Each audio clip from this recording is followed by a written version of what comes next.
The main character looks at two handsome boys and remembers that she worked part-time in a large supermarket. One day, a woman yelled at her, asking her what she was doing there and why she was looking at her with such eyes. The customer claimed that she was so young and yet treated customers so disrespectfully.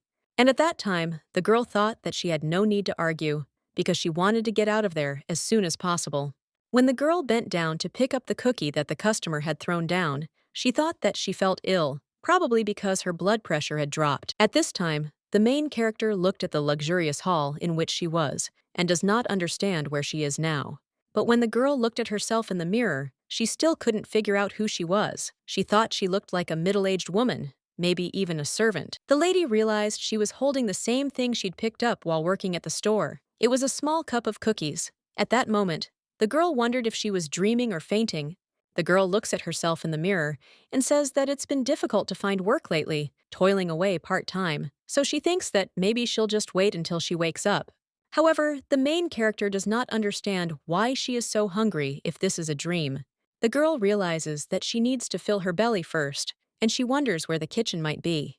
Walking down the hallway, the red-haired lady encountered two boys who were saying they were hungry, and at that moment, she realized she didn't understand anything. She reflected that even if this was a dream, she felt sorry for them. Then she asked the boys if they wanted cookies.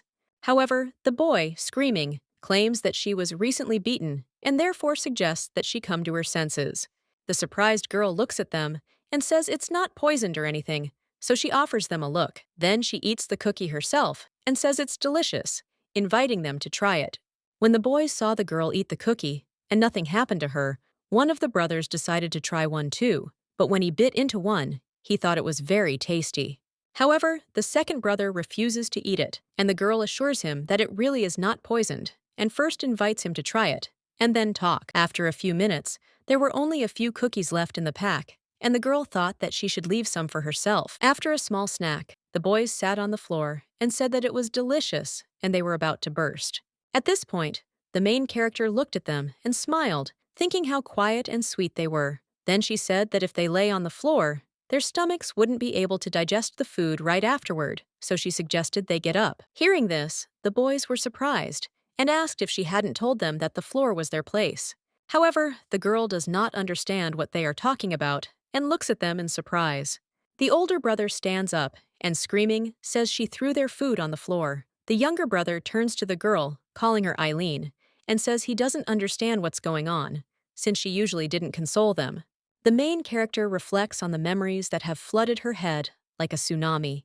The main character, Elsia, becomes a saint, and it was a story in which the main character heals men. Eileen Harlan Nanny, to twin princes born to a concubine who was a servant. 1. The main character looked at the boys and realized that they really were abandoned twins and were the crown princes, Louis and Evan, and she reflected on the fact that, obviously, each royal family had different abilities.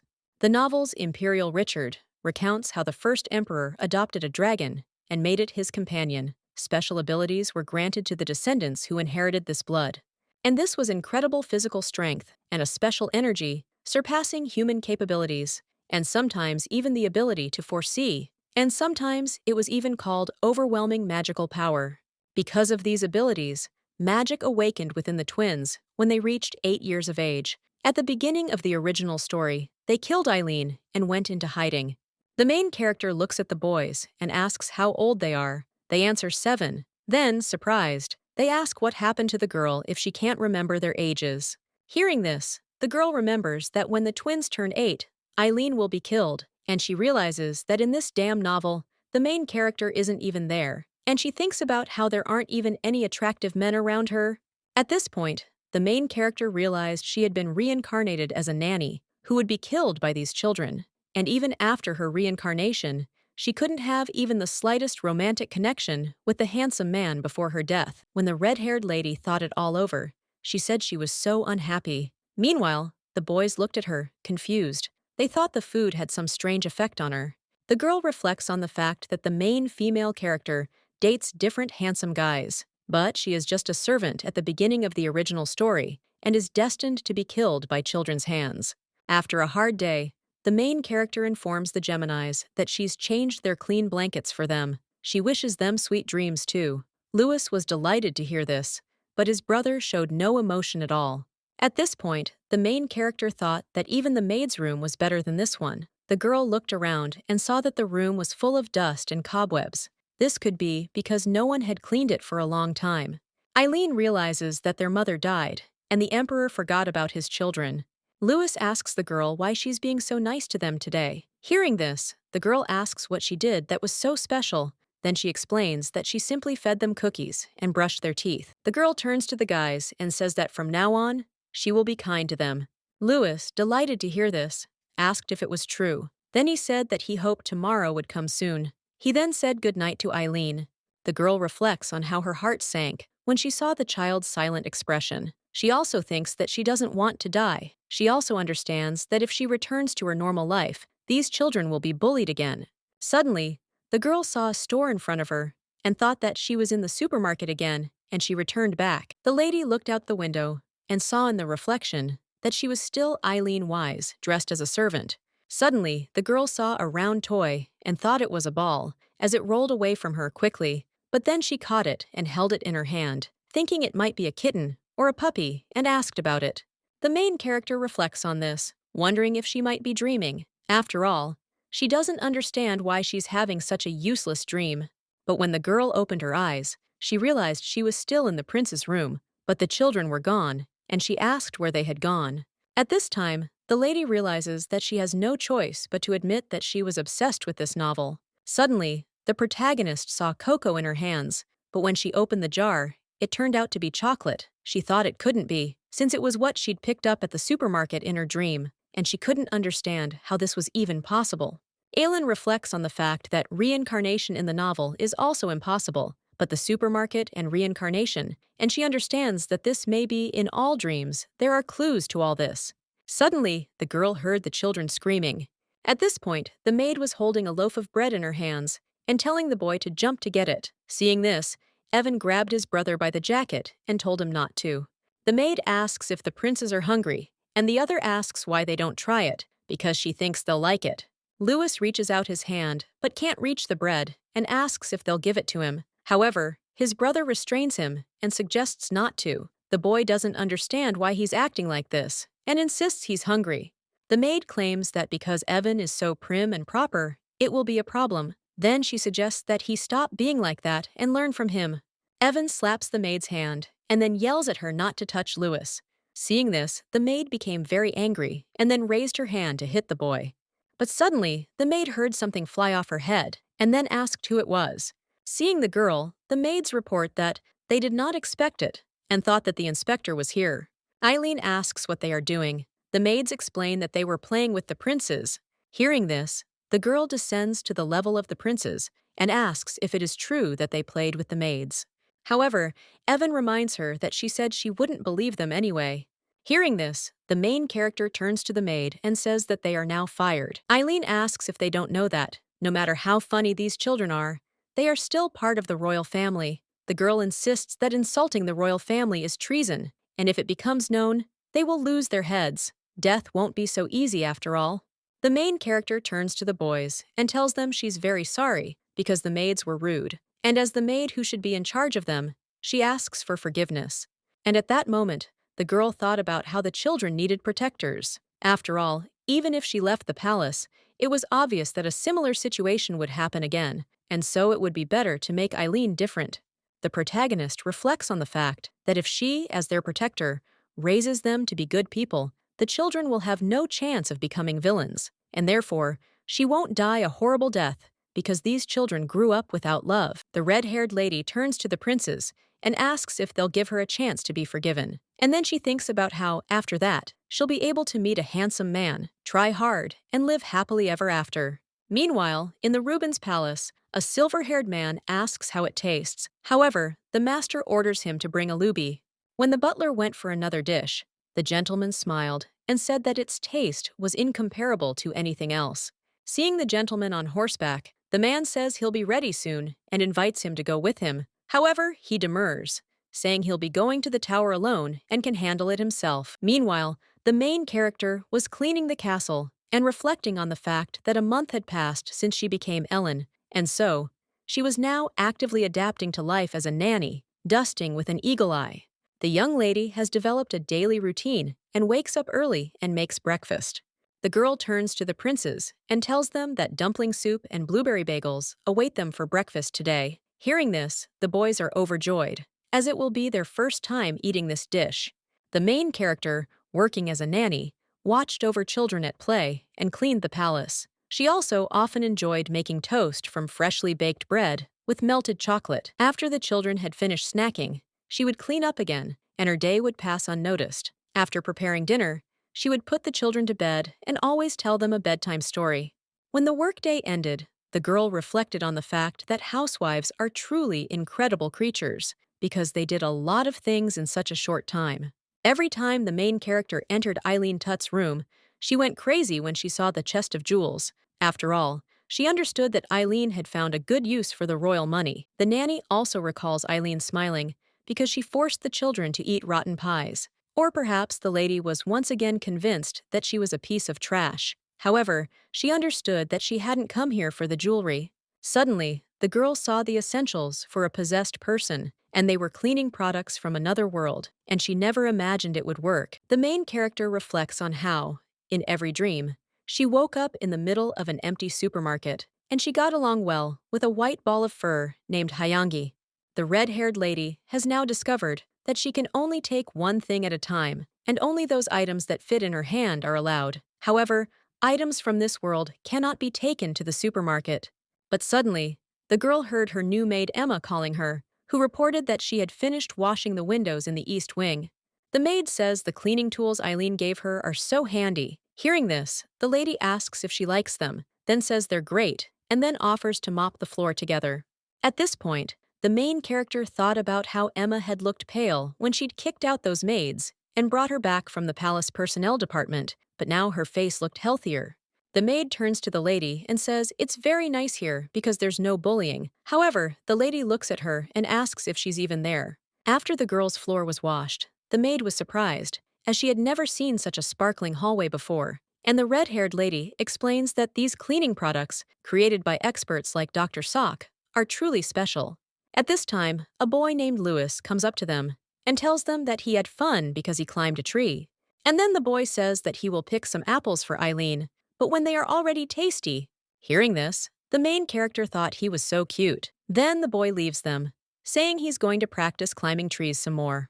The red-haired lady warns the boy to be careful, and at that moment, he thought he'd come there just to show off. However, the main character paused to consider that the jewel-like blonde hair was said to be a symbol of the royal family. Richard, however, couldn't understand how such a sweet child could become a villain. The girl understands that every time something like this happens, she feels offended by Eileen. Suddenly, the lady saw Evan, and she asks how long he has been standing there and also wonders if he is hungry. However, the guy didn't answer and ran away, and at that time, the girl thought that she should put vegetables under her fried eggs for breakfast. Emma understands the differences between the brothers and says she thinks Evan is a little difficult. However, the main character claims the boy behaves this way because he's shy, but she assumes he's a very kind person. And at that moment, she thought about this child, who could have grown up more cheerful if Eileen hadn't bullied him.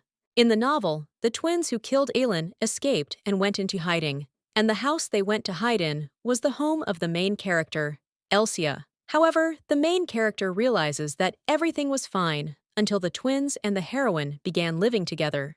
The real beginning was made when Kashar appeared. Vladis la Richard, the former crown prince, was deposed from the throne due to insanity. He was also known as the Empire's Mad Dog, earning the title for his contributions to the war. He was a minor character in this world.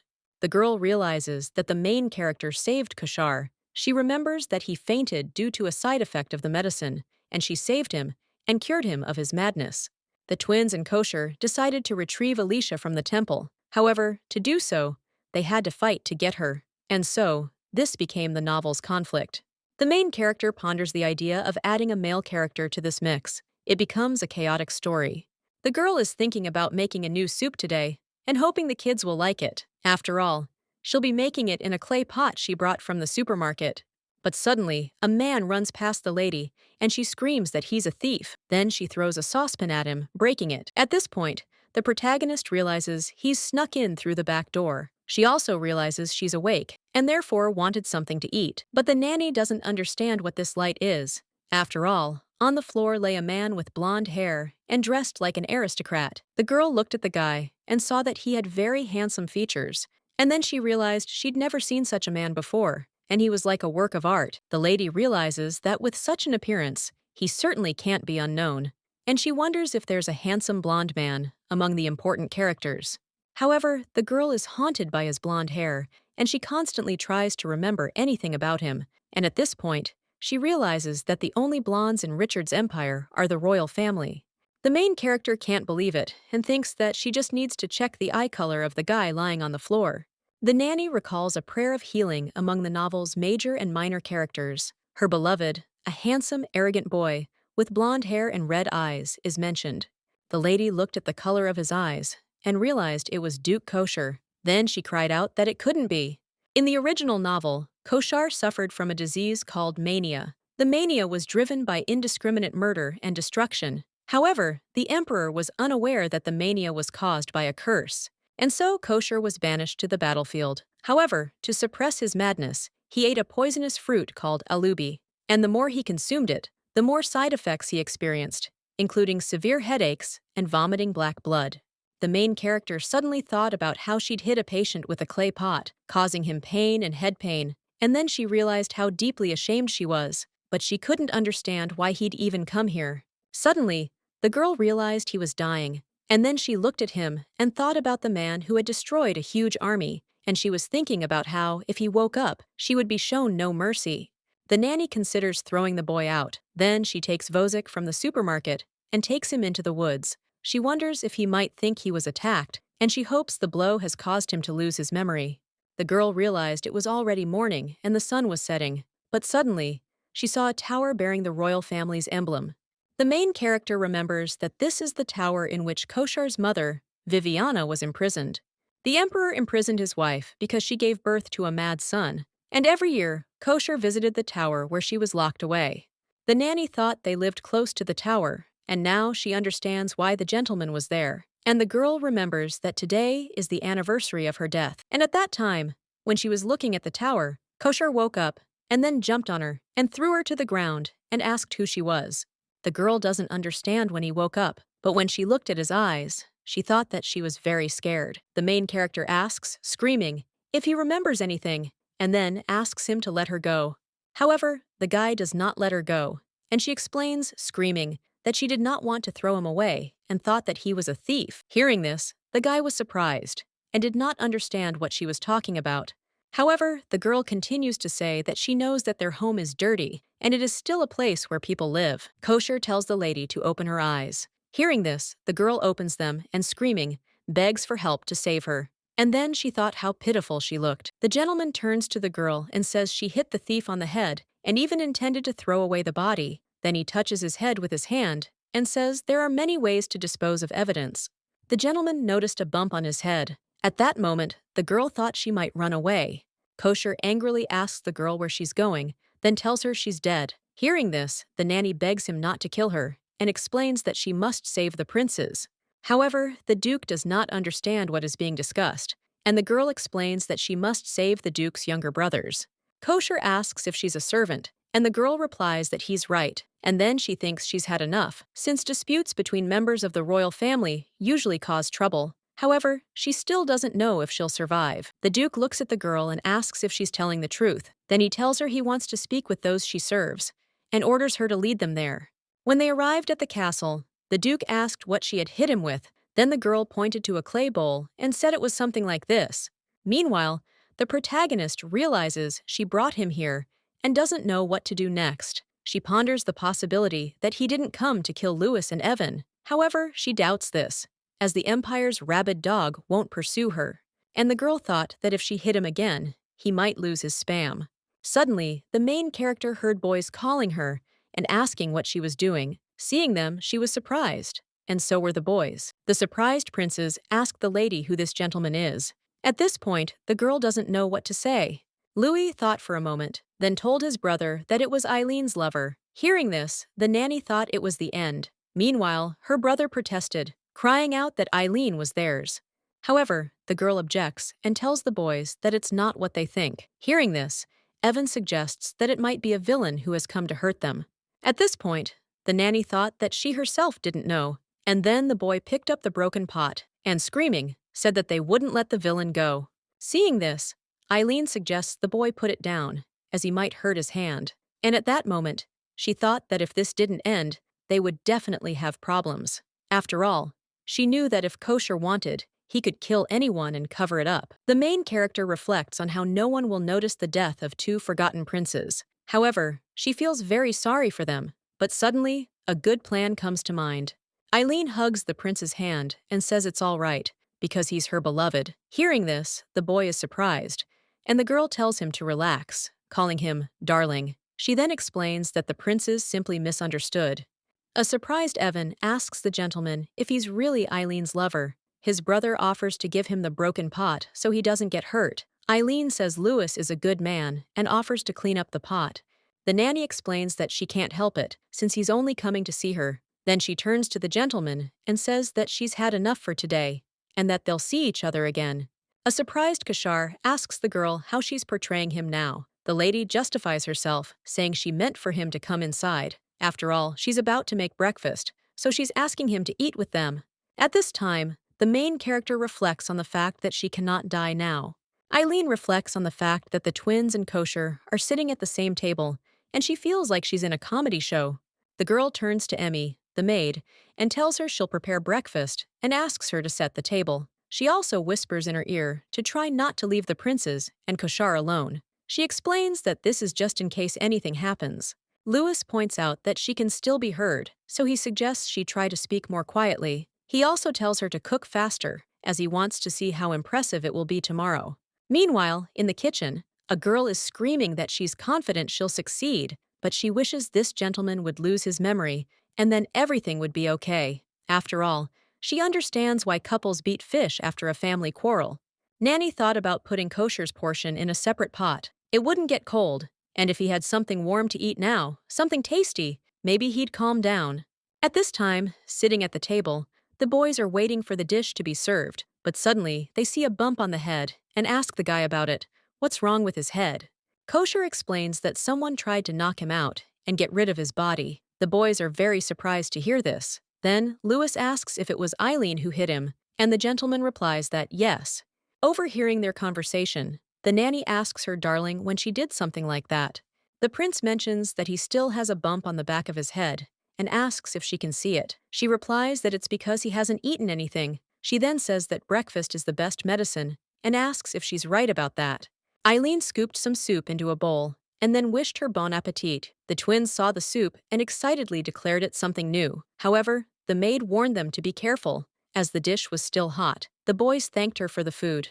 However, the surprised prince doesn't understand what it is and asks. The heroine explains that it's a dish from his hometown, a soup made from dried fish. The girl places a spoon in the gentleman's hand and tells him to try the soup first, before it gets cold. And then she remembers that there was a scene in the novel where he ate seafood, and she thought he liked the fish. Eileen looks at the prince and worries about whether he will eat this dish or not. She also wonders whether he will like it or not. Kosher ate a little and said it wasn't bad. It was enough to ease the headache she'd given him. Hearing this, the girl thought about dried fish soup being a hangover cure, and it was so delicious it could save his life. The prince looked at the girl and asked how long it had been since they met. At that moment, she thought that Kosher had decided to play along with her. The main character muses that if he's decided to ruin everything, he'll immediately get hit over the head with a pot again. Then she reveals that they've known each other for about 3 years. Eileen doesn't understand why the conversation suddenly turned in this direction, and she feels like something is not going according to plan. A young gentleman approaches a girl and informs her that he wants to move their relationship to a more serious level. Hearing this, the lady thought he'd hit his head and gone crazy, and she felt like she was watching a morning drama. Kosher says he understands this is a rather unexpected conversation. Then he claims it's comparable to a sharp blow to the head. After all, people can go mad for a moment when they hit their head. The girl saw the gentleman stand up and ask if he was leaving, and then she thought that since he was about to leave, it seemed he had come to his senses. However, she realized she was pleased to see the handsome man. Kosher turns to the nanny and tells her she did a good job with breakfast. Then he says he should thank her and asks her to wait a bit. The young gentleman looks at the girl and says that it will not be funny at all if she runs away. At this time, Eileen thought about the pleasant but stern voice that echoed in her ears. Sitting in the carriage, Assistant Mikhail couldn't understand why his master was constantly laughing and looking pleased, and at that moment, he thought he'd completely lost his mind. However, Mikhail understands that, given that he was initially eccentric, this should not seem strange. Once a medium-sized country, Vladis began to acquire allies, and they became hostile to the Richard family. Eventually, war broke out, beginning with a minor conflict. Kosher was sent to war to die like a prince written off. In reality, Vladis was in dire straits. At the age of 15, Koshar awakened the royal family's powers on the battlefield. Even scientists who had long studied these abilities concluded that such monstrous power could not exist. Vladis fell after 3 battles. The entire country then united with Richard after the king's execution. It was for this reason that Koshar was given the title Vladis. Mikhail looks at his master and realizes that his thoughts are almost impossible to read, either then or now. However, he wonders what could have happened on the anniversary of Empress Vivian's death. Suddenly, the assistant heard the gentleman say, "Dear," and thought that he had not said this to him. Kosher reports that he's met an interesting girl, and at that moment, Mikhail realizes he's not a girl. The prince doesn't understand the smell. It's been ages since he smelled anything so pleasant. He remembers being simply attracted by the scent, and then getting hit on the back of the head with a pot. The young gentleman does not understand how the girl dared to knock him out and feed on him, throwing him away, even though he had never been wounded, even on the battlefield. Kosher thought she was crazy, and he should have killed her when she said, "Darling." He also remembered the smell of food, thinking it was spicy and piquant, and he couldn't believe it was so delicious. After all, he felt his pain subsiding, his body calming down, and he was ready to forgive anything. The prince recalls her saying it was dried fish soup. He also reflects on the fact that alubi fruits can prevent madness, but they have poisonous properties. And at that time, the gentleman thought that if he could replace the poison with something else, he would be able to regain his sense of taste, smell, and perhaps even his fading awareness.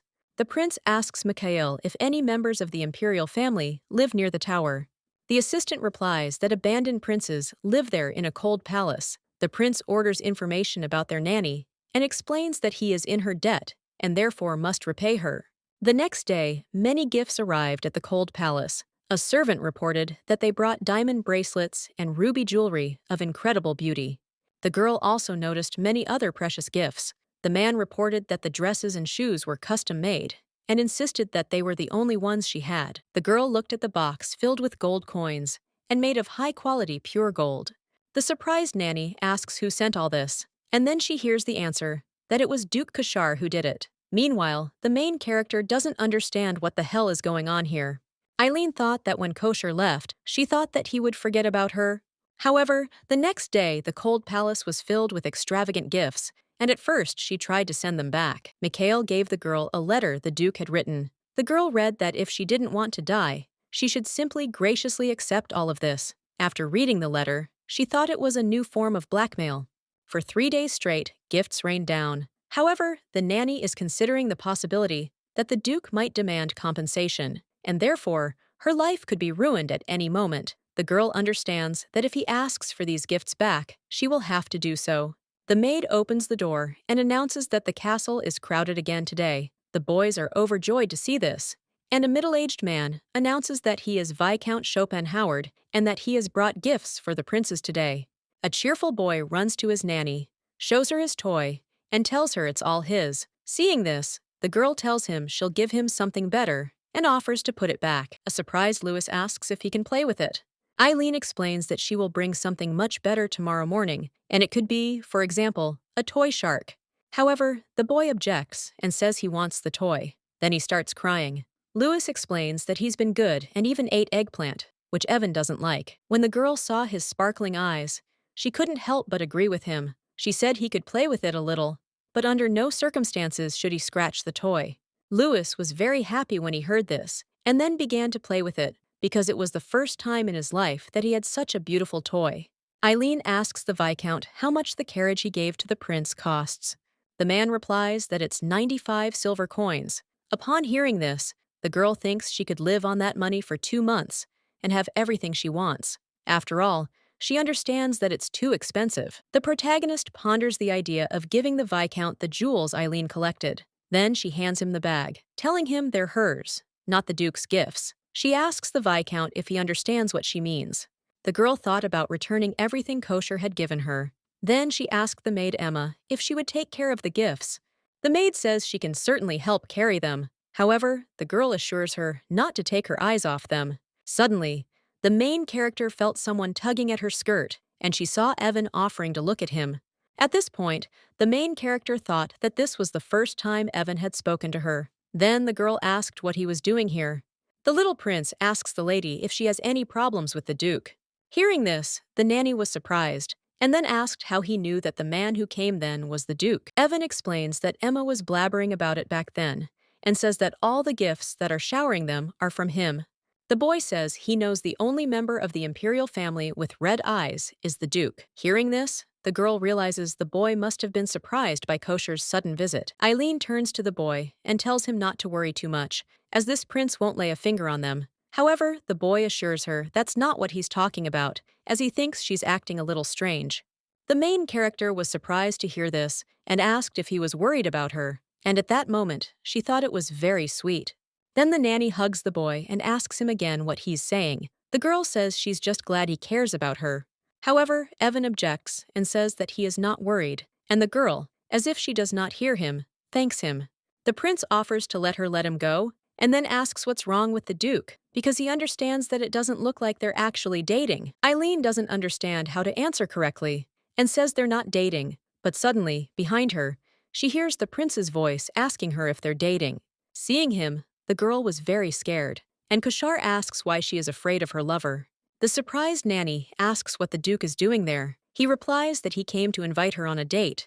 The main character looked at the prince and thought that he looked so scary, but at the same time very handsome. Kosher claims he came to ask her out on a date. However, the girl doesn't understand what that means and asks about it. However, the Duke is concerned about why she doesn't call him darling. Hearing this, the girl doesn't understand what he just asked her. Suddenly, Evan invites the prince to talk. However, Kosher tells the boy not to interfere and explains that this is an adult conversation. Then he asks if he's heard that he and Eileen are a couple and have been dating for a long time. At this point, the main character, to smooth things over, suggests the prince wait a minute. She then tells the child that she'll be back soon, and then she thinks she doesn't understand why he's acting like this in front of the child. When the girl walked away, she thought that he seemed to be looking through her because he was thinking about how to start the conversation. The lady thinks that she has had enough, and at that time, she thought about how she so wanted to see the princes growing up. But suddenly, Eileen heard the prince asking her why she wasn't wearing anything.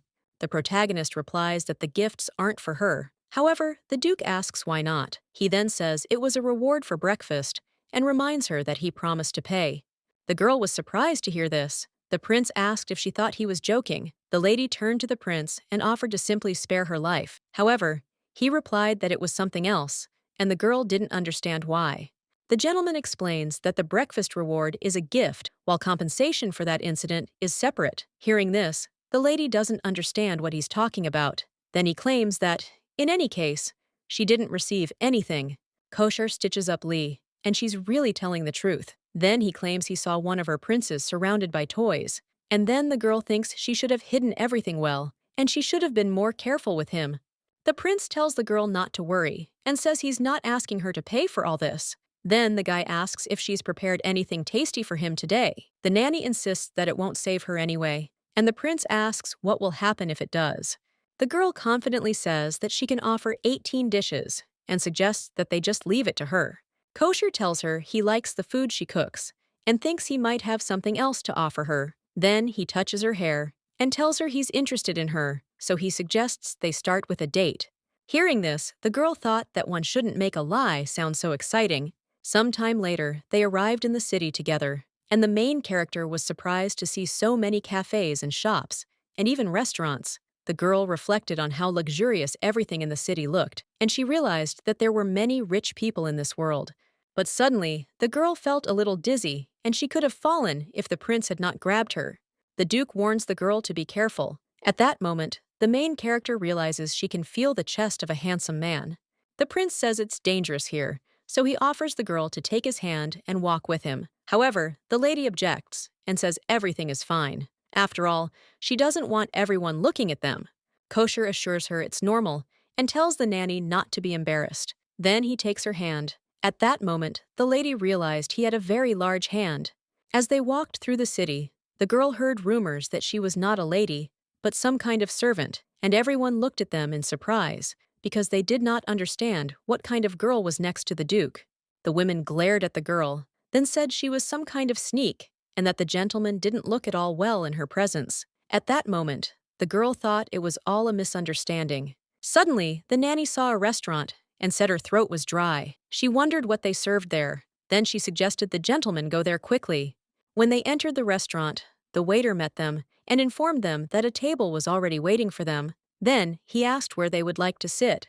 The main character says she'd like to sit in the most secluded spot, preferably with the curtains closed. The waiter understands what the girl wants and asks them to follow him.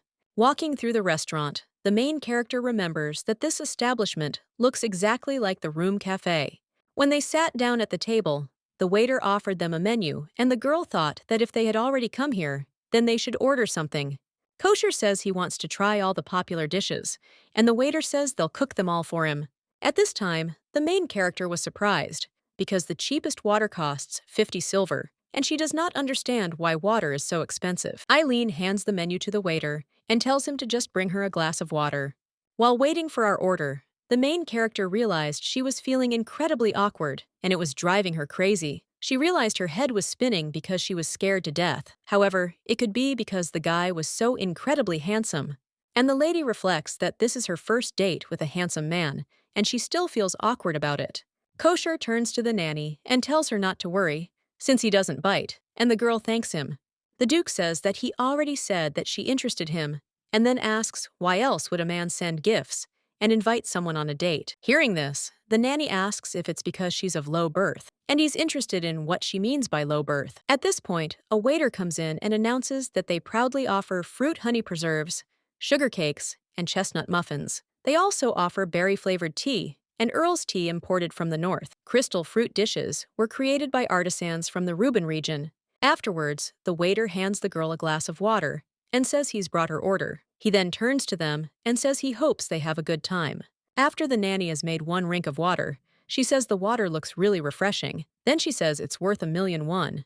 The young gentleman offers the girl something to eat, but she objects and says that she doesn't have that much money. Hearing this, the duke asks if she's joking. Then he claims that he's treating her, so she should just eat. The main character looked at all these goodies and agreed, and then she said that she would just enjoy it. When the nanny ate one piece of Togo's cupcake, she thought it was delicious, but something was wrong. She knew it was sweet and tasted like expensive ingredients, but something was missing.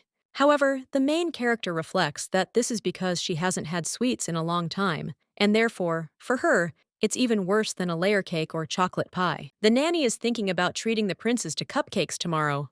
At this point, the prince saw the girl's intended and asked if it was bad. However, the girl assured him that it was very tasty, and then she thought, what kind of person would say it was tasty, even if they were given spoiled milk? The girl turns to the duke and says that he should try too, and therefore he should open his mouth and say, "A." After feeding the prince, the main character thought he was truly very handsome. However, she realized she should wake up, because there must be a reason why Kosher suddenly asked her out on a date. The girl considers it too strange for him to ask her out on a date when he looks like that, and she thinks she won't be swayed by a pretty face again. Then the main character plucked up her courage and asked the duke if he liked her, and then suggested that he be honest with her.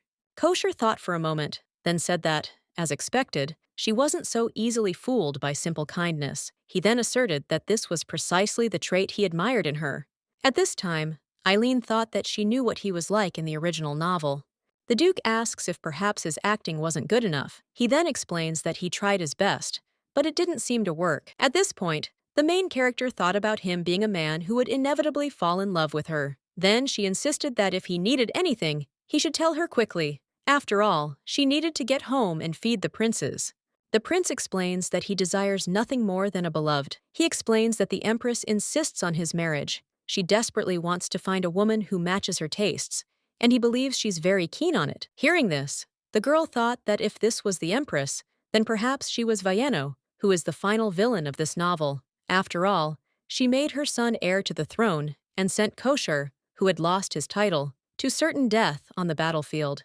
However, Koshar returned as Grand Duke and won a resounding victory. The Empress wants to find a suitable partner to become her spy. The main character understands what is happening now and asks why he is looking here. Koshar explains that she did say she was his lover. However, the nanny insists it was a lie, and then she realizes that no matter how handsome he is, it's risky. Eileen reports that the prince is surrounded by many women who would like to be by his side. She also mentions that if she attracts the Empress's attention, she doesn't know what will happen to the twins. The Duke wipes the food from her lips and says he liked her food. Then he says he thinks she's funny, and her food is much better. When the girl arrived home, she thought that she was going crazy because she didn't understand why she had been silent for so long, and then blurted out that she was a beloved cat, and for her it was funny. The nanny doesn't understand why she continues to think about it, that he is handsome and very handsome. Eileen considers simply rejecting his proposal, and she realizes nothing good will come of it if she continues to interfere. Suddenly, the nanny saw some women coming to their palace and asked who they were, and then explained that she was a servant who was in charge of the palace and asked what was the matter. The ladies announced that they have come to see the princes. The girl then assures them that they can speak with her. The young lady announces that Lady Lehman invites the princes to dinner at the lodge.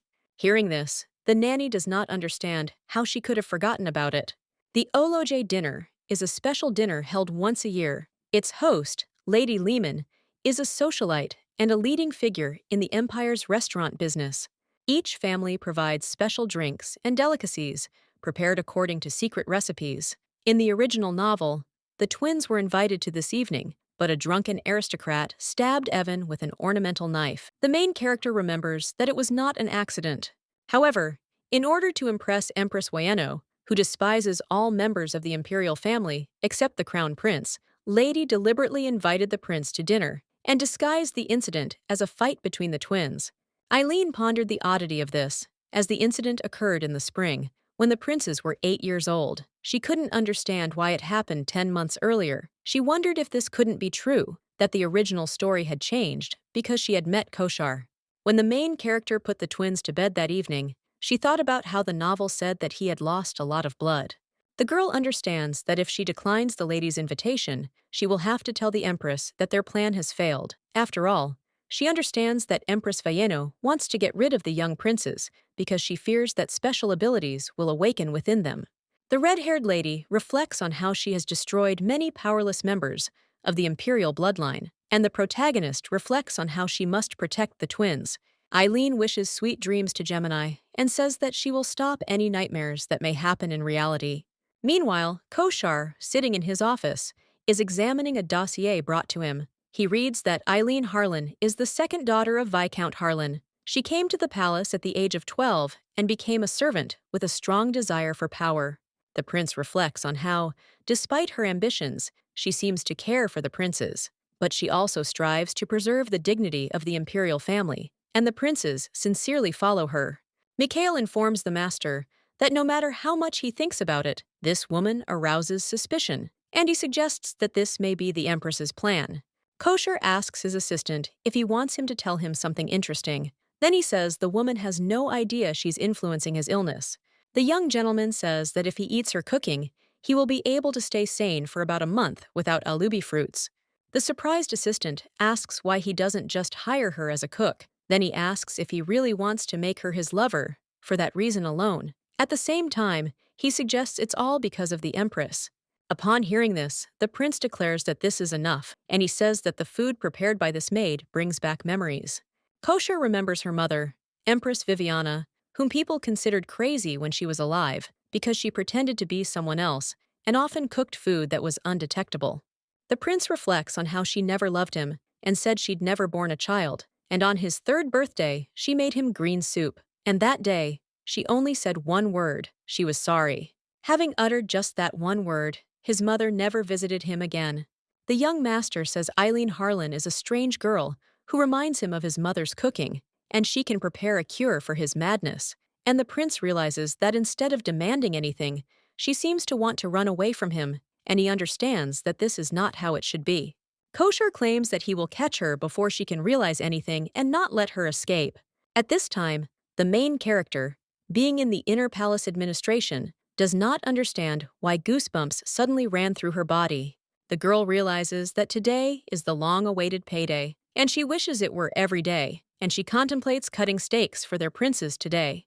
Suddenly, the main character heard gossip that their young lady would soon become the Grand Duchess. The women are talking among themselves about how Lady Lyman has agreed to meet their Duke Nightmare tomorrow in the Rose Garden, and it turns out that she will stay in the castle with the Duke. Hearing this, the nanny realized that tomorrow was the day Kosher needed to hear her answer, and at that moment, she realized he'd made the same appointment with two different women. Elaine reflects on the fact that this is unforgivable, and she hesitated, but now she is determined that she will take revenge in such a way that he will not even think about escaping. The next day, while in the rose garden, the young girl informs the gentleman that she, Jayana, greets him.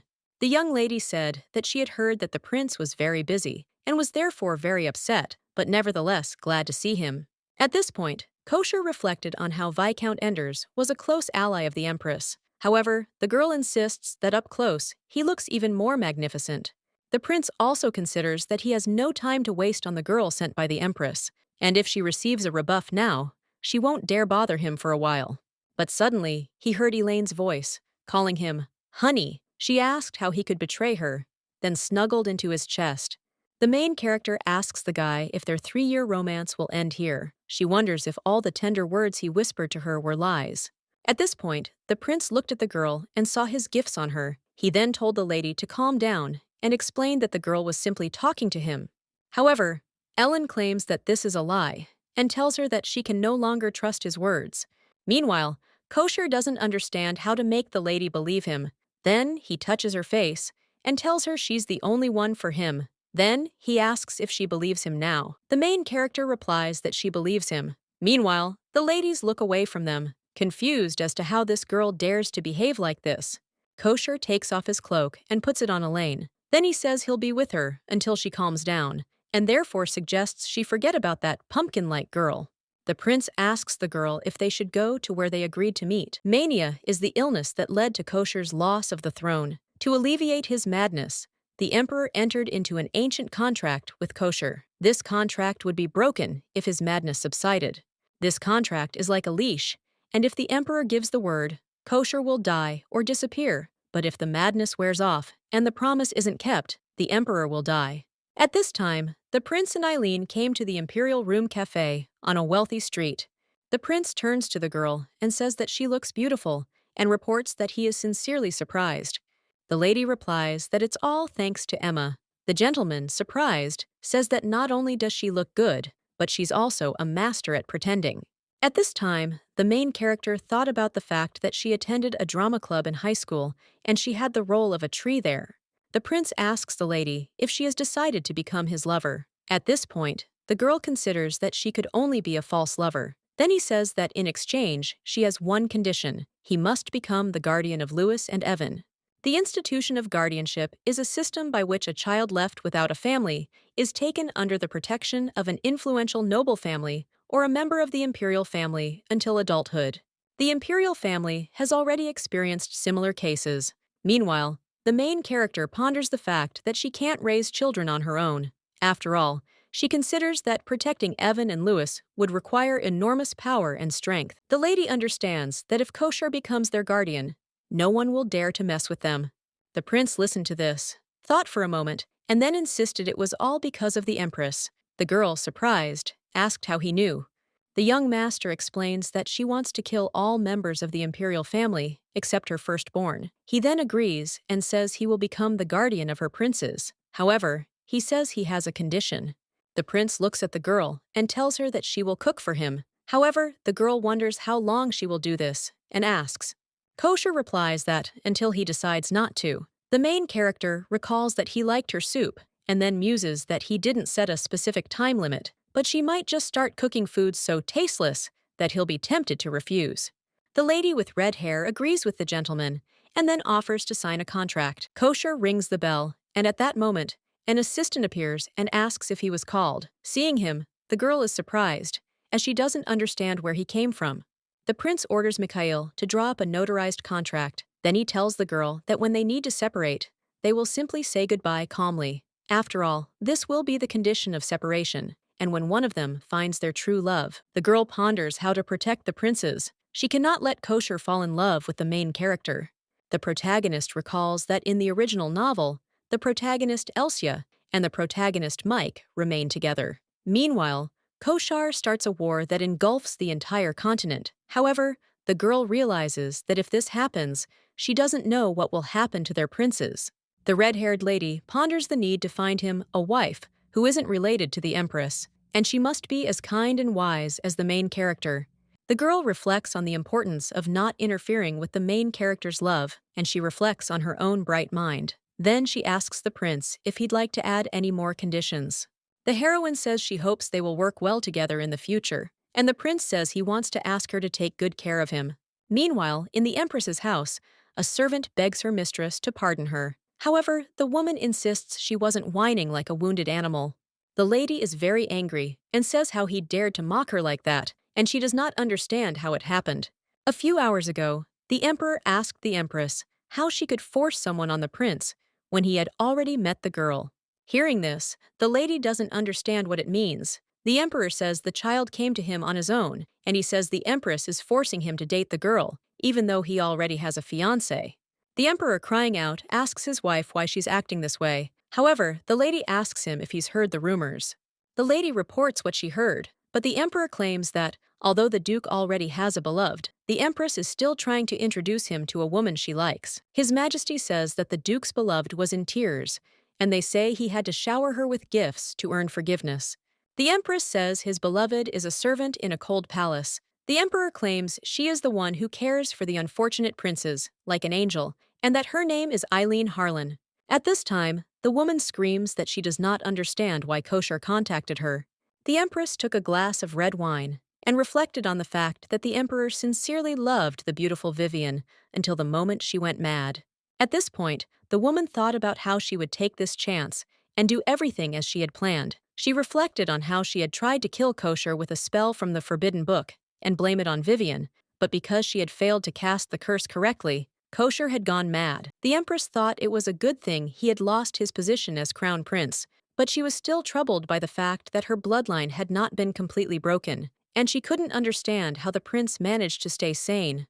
Her Majesty ponders the possibility that this servant may be more than just a simpleton, and she recalls what the Marchioness of Tuberos said about inviting the abandoned princes to a party at Olaga. After this, the empress smashes a glass of wine, and the maids ask if she's all right. Her Majesty asks them to bring a pen and paper. Then she announces that she must personally confront this upstart. After some time, the maid approaches the empress and informs her that Crown Prince Valentin and the seventh Michael are asking for an audience. Valentin worriedly said he'd heard his mother was unwell. The empress replied that he couldn't even imagine how ill these strange rumors must have made her. However, the young gentleman tells his mother not to worry and says he doesn't believe them, since it's obvious the duke spread the rumors to discredit his mother. Hearing this, the woman smiled and turned to her son, telling him that he was her only joy. Then she turned to her youngest son and asked why he had come. Michael says he's also worried about his mother. However, the woman suggests he stop talking nonsense and help Valentin, and then she thinks that if only she hadn't given birth to him, she would look 10 years younger. The empress reflects on the fact that His Majesty has stopped avoiding her because this son has taken all her beauty, and she realizes that Michael doesn't even have the power of a member of the imperial family. Her Majesty turns to Valentin and invites him to have tea with his mother. Hearing this, the youngest son asks how he is. The empress claims he's useless, and then ignores her youngest son. Cold Palace, a week later. Mistress Eileen peers out the window through binoculars, and a maid asks what she's doing. The lady explains she's waiting for someone. When the main character saw the prince, she immediately ran to meet him. When the prince saw the girl, he said he was glad to see her. The nanny replied that she had missed him too. Kosher says that if she wanted to hug him, she should have said so. At this point, the main character thought about how she still couldn't get used to being with such a handsome man, and she realizes she should enjoy it while she can, because she can't even imagine the next time she'll hug such a handsome man. A few minutes later, The girl tells him she can let him go, saying people are looking at them. However, the prince assures her she has no need to be embarrassed, as they are a couple. At this time, the main character thought that he was more sarcastic than he was in the novel. The prince gave the girl an envelope in which it was written that Kosher Władysław Richard undertakes to be the guardian of Louis Richard and Evan Richard from the Cold Palace until they come of age. When the main character read this, she thought that the princes could now say goodbye to this troubled life. Then she thanks the master and says that it must have been difficult. The Duke turns to the lady and says that if she's pleased with everything, then he asks her to listen to his request. The girl agrees, as she's in a good mood and her brain is completely out of whack. Kosher then suggests that they all live together in his castle, and the nanny agrees. A minute later, screaming, she asks what he said. The prince says he never liked it, and that's why it was so sad to see her living with the princes in this cold palace, and then to ask her to take the children and stay in his castle. Hearing this, the main character was surprised, and at that time, she thought that she had made a more than hasty conclusion. When the maids heard this, they thought they were moving in together, and then they decided to tell everyone this new gossip. The prince saw the maids had left and announced it. At this point, the heroine thought she needed to calm down, as he was clearly joking, and she reflected on the difficulty of remaining, looking rationally at his face and body. However, Kosher insists that he is serious, and explains that this is a good offer for her too, and claims that the princes will be safer in his castle. Eileen thought he was right, because she understood that the Empress's influence extended here, and being alone with the boys, she wouldn't be able to properly protect them, and she understood that leaving this place would make the princes much safer. The protagonist ponders the fact that the twins still don't know they have a guardian, and she wonders if they'll be able to cope with such unexpected events. The girl realizes that Evan has been avoiding her since she met Kosher. At this point, the prince turns to the girl and tells her that she thinks too much. Then he suggests that perhaps he should have proposed marriage right away.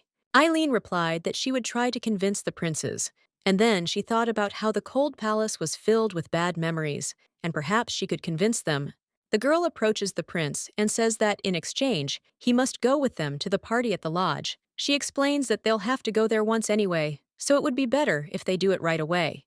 The protagonist considers hiding behind Kosher's back and declining the invitation, but if that happens, it will be difficult for princes to enter high society before reaching adulthood.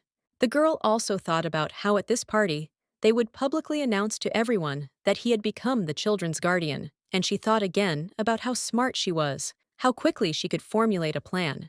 The surprised prince asks if this is an invitation to a date. At first, the girl objects, but then agrees, saying that it is indeed an invitation to a date. After these words, the prince felt a strange sensation, and he wanted to lean closer to the girl and kiss her even closer. Then he whispered in her ear that he would make time for this, and therefore, she would have to pay him for it. To hear this, as she had thought he would kiss her, and at that moment, the surprised prince asked if she had never been kissed before. And the lady replies that she has already kissed many, many times, and at that time, he thought that she is a writer who specializes in romance novels.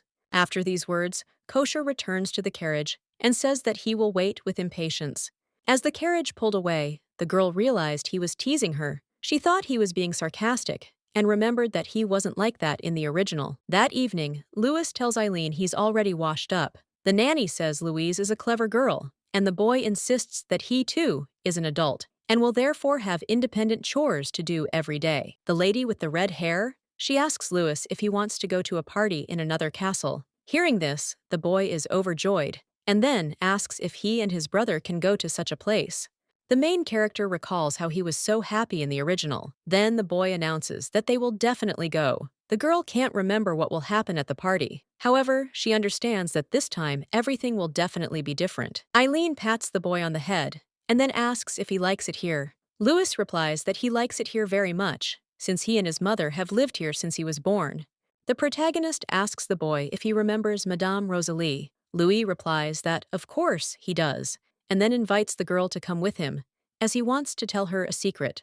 The boy led the main character into the room, then pulled out a bottle and revealed it was the grape juice their mother used to make for them. He then said it was no longer safe to drink, explaining that he and his brother had carefully stored it.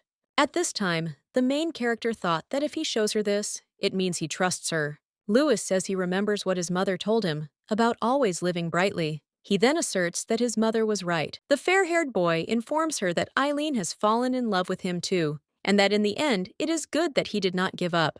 However, the red-haired girl doesn't understand why she thought they should hate this place. After all, she understands that, at least for the children, this house is filled with memories of their dead mother. Suddenly, Evan enters the room and tells him his mother was right. Louis, surprised, looks at his brother and asks what he's talking about.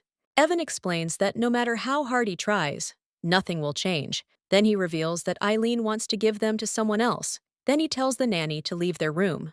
At this point, the girl thought about how he'd overheard the conversation about guardianship, and she wondered if he'd misunderstood her when she'd spoken about it with Koshar. However, the boy screamed that if she didn't see, then they would come out. The lady calms the boy down and says that she will come out right away, and then asks where they are going to go in the middle of the night. Hearing no answer, the protagonist leaves the boys' room and wishes them sweet dreams. It occurred to her that they had a back door they could use to escape. Sitting in her room, the girl reflects on how she didn't even know Evan would take it this way. She thought everything would be fine if she could convince them about the move and the guardian, and she didn't expect such a misunderstanding to arise.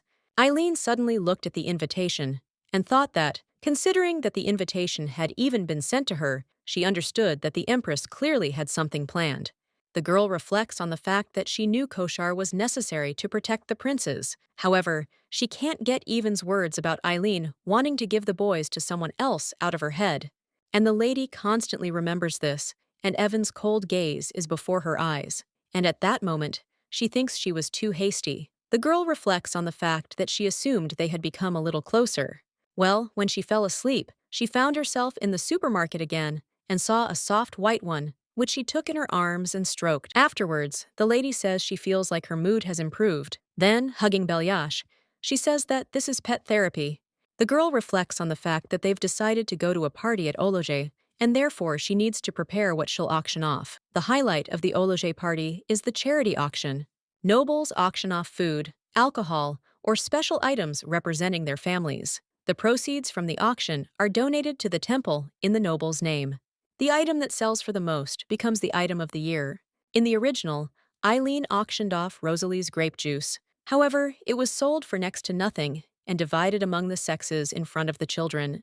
The heroine understands that this is wrong, and she can't hurt their princes again. She searches the supermarket for something suitable. The girl understands that desserts suck in this world, and therefore chocolate won't be the first choice, because she knows that almost everyone invited to the party is the Empress's close associate. Therefore, she needs to prepare something more effective. Eileen doesn't want to sugarcoat it. Suddenly, the girl sees Belyash run off somewhere, and she asks him about it, then follows him. The main character saw the one she'd been looking for, and she wonders why she hadn't thought of it herself. The girl turns to her sweet puppy and asks him how he came to bring her here. Then she hugs him and kisses him. It's then that she realizes she's found something she can auction off. The lady lets Belyash go and says that they will see him again tomorrow. At this time, the white fluffy bun ran towards the man who had been watching them all this time. The day of the party at Olaja, which brought together many guests at the castle. The main character dressed up in a beautiful dress, and the princes dressed up in their new outfits. The girl realized the party was being hosted by the Marquise, and it was being held in the Empress's banquet hall. And when she entered the main hall, she felt like prey to wild animals. It felt as if they were on the Empress's property. Louis turns to the nanny and asks what he looks like. He wonders if he's handsome. The girl replies that, of course, he is handsome, and that the suit suits him. The boy smiled and said that Eileen was beautiful too, and that she was like a princess. Hearing these words, the girl thanked him. The little prince says he's been looking forward to this day and loves the way the lights twinkle. He also predicts there will be lots of delicious things to eat. Louis says he hasn't been to a place like this in a long time, and that's why his heart is pounding. At this time, the main character looked at the boys and thought that they were cute, and she should have bought them nice clothes a long time ago. Eileen turns to Louis and asks him who he thinks sent them such beautiful clothes. The surprised boy asks if this wasn't Eileen's gift. She replies that the same person who gave him the toy sent it, and the twins realize it was the nanny's boyfriend who did it all. Suddenly, the main character heard that she looked beautiful today, and when she saw the prince, she couldn't believe he was wearing a suit. However, the main character doesn't understand why she changes so much when she sees this handsome man, and when he's near her, she completely loses her mind.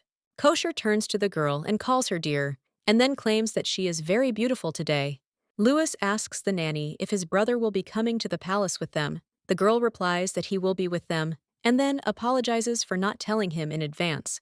The little prince says it's okay, because a party requires a partner, and if he were taller, he could accompany her too. Hearing this, the main character thought that this boy had a good idea, and he was very cute. Kosher turns to the boy and says that he is a kid, and therefore the kids shouldn't worry about this. Louis insists he's not a baby, but almost a teenager, and after that, he'll be an adult. Then he says he'll marry Eileen.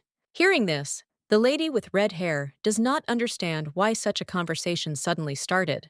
The Duke says he's a child and feels like he's misunderstanding something. Then he explains that marriage is between lovers, not a nanny in her charge. At this time, the main character thought that this man was seriously competing with the child. Louis replies that everything is fine, and then claims that the Duke will marry someone else anyway, and the adults say that they are just dating, and that doesn't mean they will get married. Then he smiles and says that those are the rules. Elin looked at the twins in surprise and asked where he picked up such things. The Duke claims a little boy is speaking so rudely. Then he asks if he's talking about false love. He asserts that those who truly love stay together until the end. Koshar looked at the girl and asked if he was right. At that moment, the main character thought she should quickly answer that he was right, and then he said that this was true love, and then she thought that if she said no, he might kill her. Hearing this, Evan objects and says it's not true. Meanwhile, Eileen ponders the fact that Evan knows this relationship is fake and that Kosher will become their guardian, and she wonders if she should have told them all this. However, the lady is thinking that in order to convince Evan, she would have to tell him that she knows the future. Kosher turns to Gemini and suggests they just wait, and they'll see everything for themselves. Then he turns to the girl and suggests they go. The girl recalls that in the original novel, he started a continental war because of the main character, where children were ultimately killed. Eileen thought about how to protect the boys and end this fake relationship. She needed to quickly find a new lover for Kosher.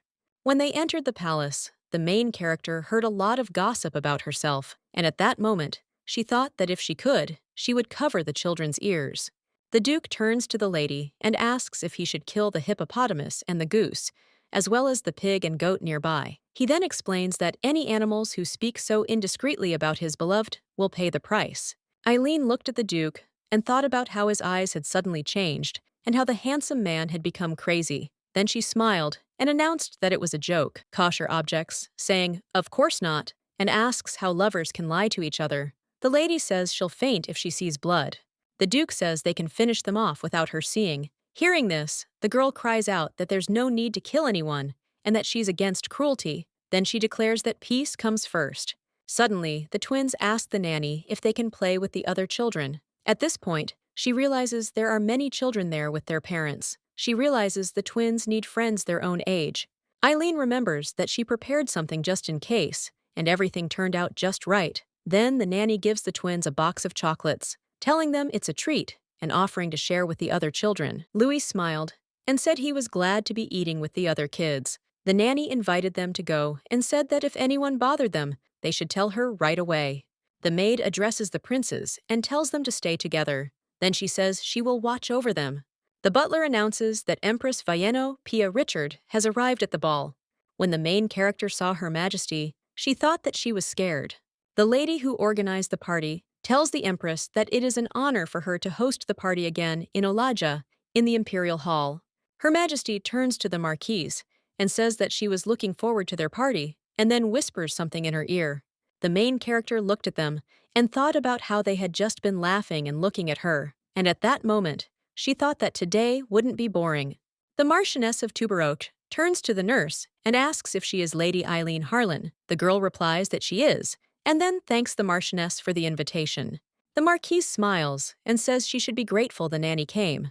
After all, she's the main topic of conversation right now, and she asks if that's true. Hearing this, the girl thought the lady had a sharp tongue. However, the Marquise wondered how Duke Vladis ended up here. Kosher explains that he couldn't send his fragile beloved alone to such a dangerous place. He then reveals that he bought the invitation from Baron Boroda. because, between a sword and gold, he chose the latter. At this time, the main character thought that the Marquise would never have invited Koshar. The Marchioness smiled and said that she now understood, and then asked Lady Harlan if she had brought the goods for the auction. The lady explains that the ology auction is not a place where you can just come and show off your jewelry. Eileen says that she brought, and then points to the waiters that they brought an item for the auction.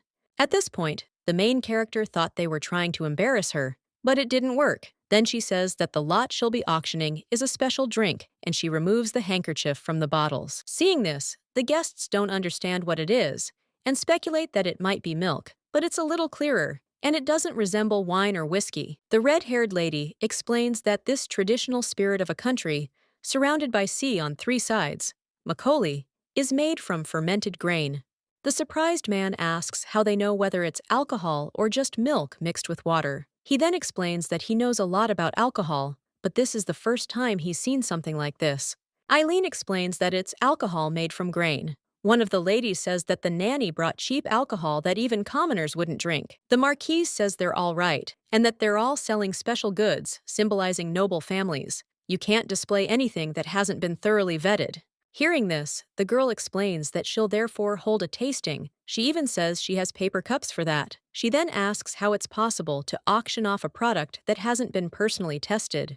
The girl then suggests everyone get in line. However, the brown-haired lady objects, asking who wants a drink like that, and insisting there's no alcohol except wine. At this point, the Duke, to calm everyone down, smashed the statue, then he motioned for everyone to freeze.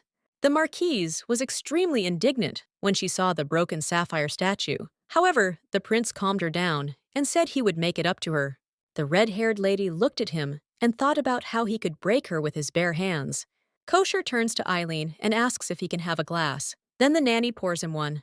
The prince drinks it all and says it is an excellent drink. At this time, a lady with green hair comes up to them and says that she wants to try it too. The main character looked at her and thought about how foreign she was. She then remembered that, as far as she knew, only one foreign family had been invited to this party. Then she remembered that she was Princess Laksha. Fiji Alaksha is the second daughter of King Laksha, who owns the magical tower. She was a professor at the Richard Empire Academy. In fact, she was the head of Elvatoria and could have anything she desired. At this point, the girl thought there was nothing wrong with getting closer to her. Then she pours the drink and wishes it a pleasant taste. The main character reflects on the fact that the princess is beautiful, intelligent, and talented, and that she's also a foreigner, so she needn't worry about the empress's opinion. And to prevent Koshar from starting a continental war, he needs a woman unrelated to the empress, and she needs to be as intelligent and wise as the main character. At this time, the girl looked at the princess and thought that she had already found her bride, Koshara, and so that he does not start a continental war, he needs a woman who is not connected with the empress. Figia took the glass and said that she liked the aroma, and when she drank, she threw the glass on the floor. A worried Eileen asks the princess what happened to her. However, she doesn't hear an answer and doesn't know what to do. Aristocrats say the princess drank the alcohol given to her by the nanny and lost consciousness. Others claim she poisoned the alcohol.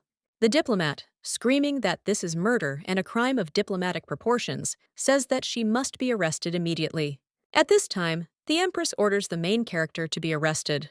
When the princess came to, she reported that the drink had a soft taste that lingered on the tip of her tongue. It was refreshing, full of flavor. It had a subtle grain aroma and was even slightly sweet. Fiji speaks with admiration that wine is not worth comparing to him.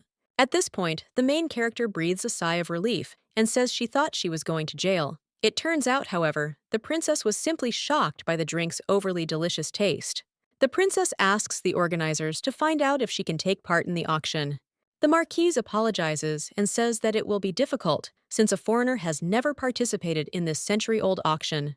At this time, Figia realizes that she will have to give up the divine drink. After her words, all the aristocrats lined up to try this incredible drink. When they tried it, they expressed their intrigue, as it was incredible that such a flavor could be derived from grain, sweet, piquant, and refined. When Elaine has one bottle left, she asks the marquise if it is enough to participate in the auction. The marquise tries to contain her anger and says that enough is enough. At this time, the main character felt very satisfied. because she had no idea that the aristocrats would like this drink so much. The girl understands that if it wins and is named Product of the Year, then perhaps they will be able to start producing it and selling it. Suddenly, Jana Enders, the #1 villain, showed up at the party, having passed out in the rose garden. She turns to the nanny and tells her that no matter what she does, she won't be able to win the Enders family's ruby wine. At this time, the main character realizes that the ruby berry wine made by the Enders family won the auction 4 years in a row. Eileen suddenly became curious about what this drink tasted like, realizing she'd never tried alcohol from this world before, and so that's why she was curious. Jana asks the nanny if she is ignoring her, then she claims that their family's alcohol is the best. At this time, the main character thought that it was all thanks to Kushar, that she looked so beautiful that such a beauty was staring at her. Suddenly, the lady in the lilac dress looked surprised and asked why she was approaching her. Then she wondered what she was doing. Eileen touches her lips and tells her that if she bites them, they'll bleed. She then suggests that she not ruin such a beautiful face. The main character tells Yana she wants to try the ruby wine. Since it's won 4 times in a row, it must be truly excellent. The surprised black-haired lady agrees and says she has the best wine and that its recipe has been passed down through generations in their family. Eileen strokes the girl's face, then claims it's red. The nanny asks if the lady has a fever. Suddenly, the prince approaches them and takes Eileen's hand. The surprised lady asks when he arrived. Kosher replies that he came before she started cheating on him. Hearing this, Gianna becomes extremely angry, and when Eileen sees her, she asks if everything is okay, or if she's the one with it. However, the lady doesn't answer and simply leaves. At this point, the main character remembers that she fainted in the original film, also due to her weakness. The prince turns to the nanny and says he didn't know she had any business acumen, then claims she surprised him. The girl replies that it just happened, and then thought she should keep her experience conducting supermarket tastings a secret. Cashier says that he is sad because he still doesn't know a lot about her. Hearing this, the nanny smiled and explained that, in the end, they are strangers to each other. However, the young gentleman assures her that this is too much to say, insisting that they are lovers, and so he no longer wants to hear such words from her. He then embraces her and offers to console him before he suffers emotional trauma. At this point, the main character thought about how he was attacking her with that face, and she realized how poor her heart was, unable to protest his beauty. Then she agreed and suggested they go somewhere secluded. When they reached the balcony, the prince asked if this was a place of consolation. The girl informed him that she had prepared something for him to ease his sadness. Then the nanny pulls out a box and says it's a consolation prize. The prince, surprised, sees it and asks where she got it. The nanny explains that she smuggled it under her skirt, which has a wonderful petticoat, a woman's pocket. The main character opens the box and announces that it contains a potato pancake with cheese and bacon, which goes perfectly with macchioli. At this point, the girl thought about how happy she was to find the magical lunchbox in Eileen's room, the one she used for similar purposes. The nanny realized that even the cheese remained perfect, and the crispy potato crust retained its flavor. Prince Nova asks if this is the consolation she spoke of. The nanny explains that he asked her to cook for him, and it's even stated in the contract. Eileen takes it from Yedu and tells him she made it especially for him. Then she suggests he try it before it gets cold. She feeds him with chopsticks, and at the same time thinks about how he should eat quickly before the taste of fat and salty disappears from his mouth. The prince poured a glass of white liquid and then suggested they clink glasses to celebrate their successful relationship. A few minutes later, the lunchbox was empty. The prince had eaten everything, and the heroine thought he must have enjoyed the food. She knew he wasn't used to using chopsticks, but he ate well. Kosher informed him that he had made the right choice, as the food she prepared was delicious. Hearing this, the girl was overjoyed, but tried not to show it. The Duke says he's never tasted such delicious food before, crispy on the outside and savory and salty on the inside, and he really likes the meat inside. He then adds that the delicate flavor of the cheese pairs well with alcohol. Elin looked at his empty glass and then said that he described the food well, and she loves it when people praise her food. The prince looks at the girl and asks if she is afraid of him. He pours her another drink. The girl replies that she's afraid of him, but his beauty hides all her fear, and she says that a handsome man could be bad for me. However, the prince doesn't understand the connection and asks about it. The nanny replies that it's very big. Eileen says they've already eaten and drunk everything and suggests they return to the hall. but the prince suddenly stops her and asks why she didn't console him. At this point, the girl touches his forehead and remarks that his face is red, and then asks if his head hurts. And at this point, she thinks she's forgotten that he's taking poison and drinking alcohol, and that's precisely what could be incompatible. The prince asks the girl if he looks ill. She objects, saying no, and then she thinks only those closest to him know he suffers from headaches. Eileen explains that headaches are so common, especially among people of their time, and then smiles. Meanwhile, she's troubled by the thought that he's in pain and that only Elsia could ease it. And the nanny realizes that he'll have to meet the main character at least once because she doesn't know if there's another way to cure his illness. Suddenly, the door is opened by an assistant, and Mikhail then apologizes and says that the Duke needs to go out for a while. Eileen tells the prince not to worry and just go. He says he's sorry. Hearing this, the girl is surprised and thinks he's sorry he'll leave her alone with the twins. The prince says he's worried someone might offend her. However, the girl objects, telling her everything is fine and urging her not to talk nonsense. And at that moment, she begins to think that something is wrong with him. The protagonist thought about his distrustful look, his strange behavior, and the impression he seemed reluctant to leave. Then, with a cry, she said, "Enough of the jokes," and told him to leave quickly. When the prince left, Mikhail paused for a moment and looked at the girl very strangely. And then she thought the assistant's face had darkened, and she also suspected he might be mistaken. When Eileen was left alone, she thought that she hadn't seen the boys for a long time, and so she decided to go and visit them. While the girl was looking for the twins, she wondered if they had found their friends yet, but suddenly she heard her maid, Emma, calling her. The nanny asks the maid what happened, and she replies that there is trouble. Emma explains that the heir of the Appleton family and the princes did not get along. At this time, the boy crushed the cookie that the prince had given him and told him not to lie, since he had no father. Hearing this, Evan objects and claims he has a father. Then the boy says that if they do have a father, he asks why they live in a cold palace, and he doesn't understand why they begged the Duke to be their guardian. After these words, Evan pounced on the boy and punched him in the face, and when he hit him, he screamed and asked him to say again that they didn't have a father. At that moment, the nanny ran up to them and told Evan to calm down. An offended Appleton said he'd tell his mom and dad everything. At this time, the Duchess runs up to them and says, surprised, why her dear boy Giovanni was beaten.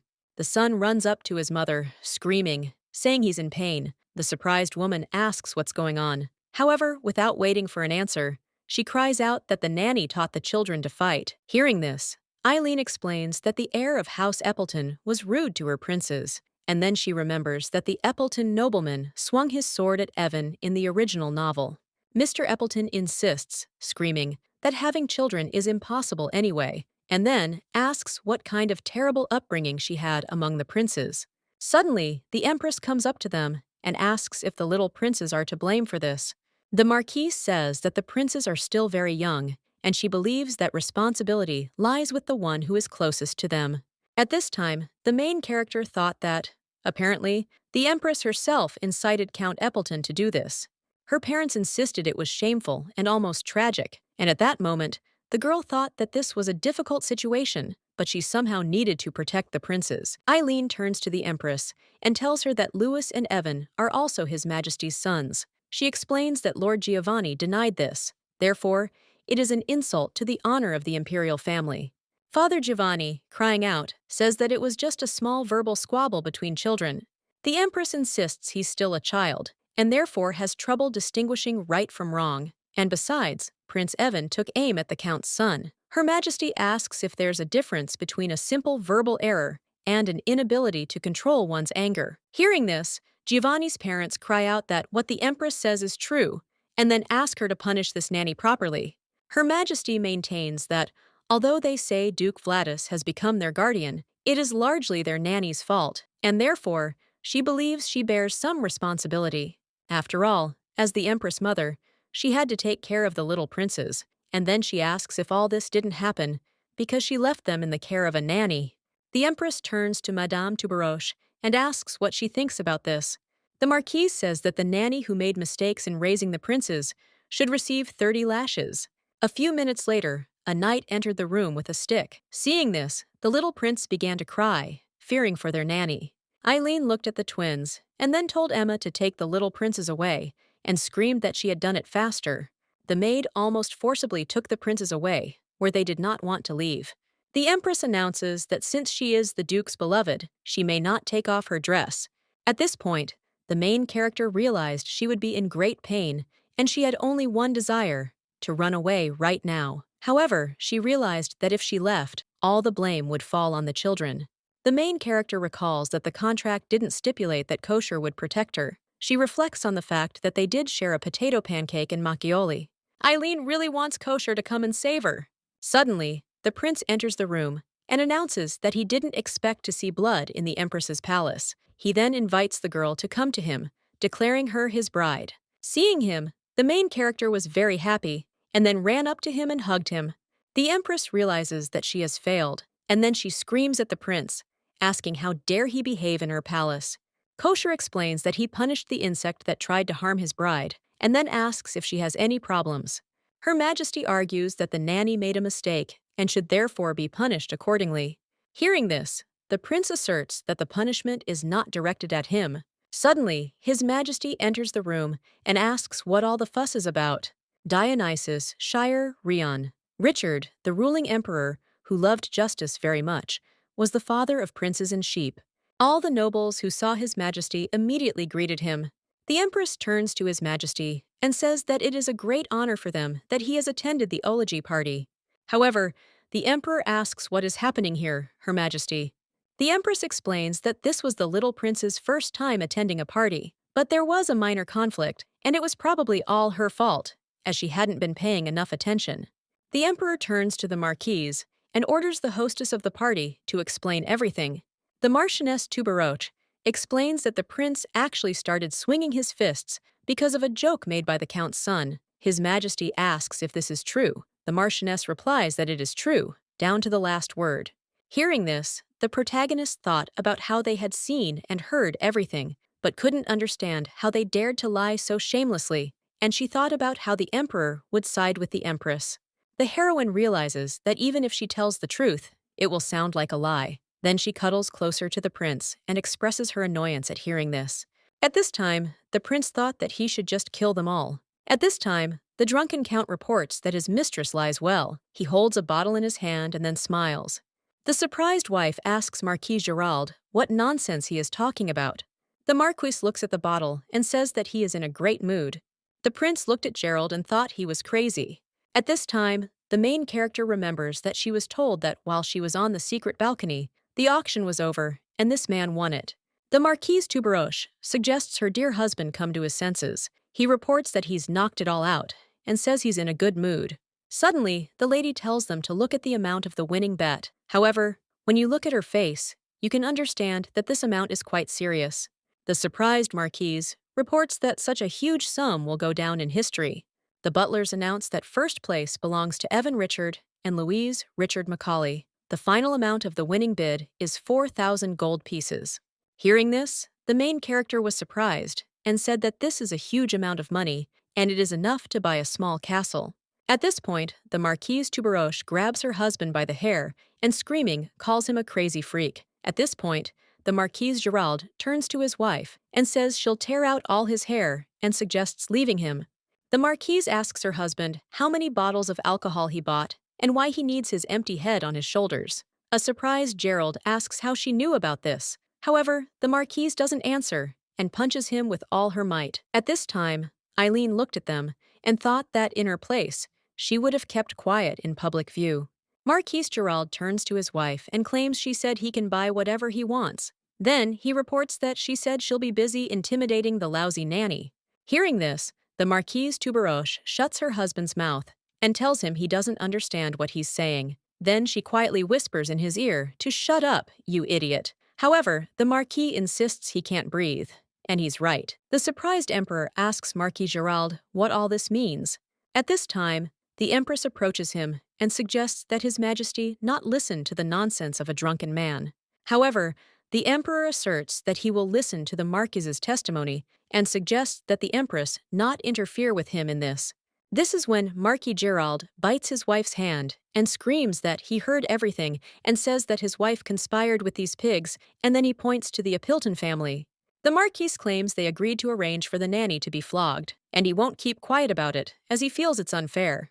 The man reveals that he is Marquis Gerald, and if he lied, they could rip his guts out. He then screams and declares that he won't tolerate this anymore. At this time, the main character thought that the power of Meggioli was so great, and she did not even realize that this drink could even save her life. The emperor thought for a moment, then declared that Count Eppleton and his wife would be imprisoned for insulting the imperial family, as well as the Lamans for fraud. The remaining charges would be heard in court. The surprised Marquise Tuberoche cries out and asks the empress if she knows that this is all a misunderstanding. At this point, the empress turns to His Majesty and informs him that she truly had no idea the Marquise would act like this. She then embraces him and asks him to calm her frightened heart. His Majesty takes the empress by the hand and then invites them to leave this place.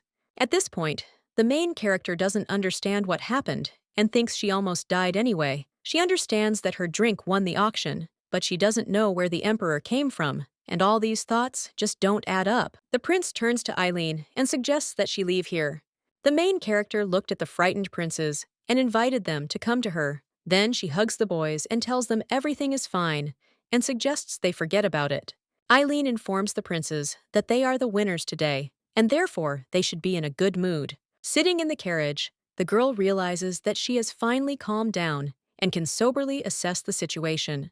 The nanny noticed that Louis was quiet and then asked if he was okay. The boy replied that he was fine and that it was because she had protected him. At this time, the girl looked at Evan and thought that he didn't even want to look at her after this incident.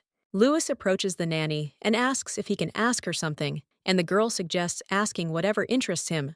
The boy asks if it is true that his brother has become their guardian. Upon hearing this, the protagonist thought she should have told him before he heard it from other people. She then replied that she had asked the Duke for this favor and that he would protect them. At this time, Evan remembers the words of the boy, who said that there is a limit to the capabilities of an ordinary nanny, so he does not understand why she grovels before the Duke. Eileen reflects on how she wanted to protect them, but they overheard such things. And what's more, the emperor was indifferent to his own children. He didn't even look at them or ask them anything. The nanny turns to the boy and asks if he's very surprised. Then she apologizes for not telling him beforehand. Louis replies that nothing and says that everything is fine, and then asks the nanny if she is okay. The girl replies that she feels better because he cares about her, and that makes her very happy.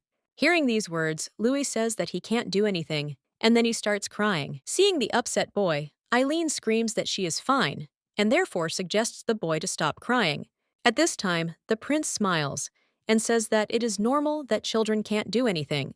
Hearing this, the little master objects and says that's not true. Eileen asks the prince why he's doing this to the child. Kosher replies that it's so sweet, because he's so little. However, the boy objects and says that he's still little, but will soon be a grown-up. Louis tells Eileen that when he grows up, he wants to protect her. Therefore, he will never allow anyone to hurt her. At this point, Eileen thinks about how cute this boy is, and it makes her heart beat faster.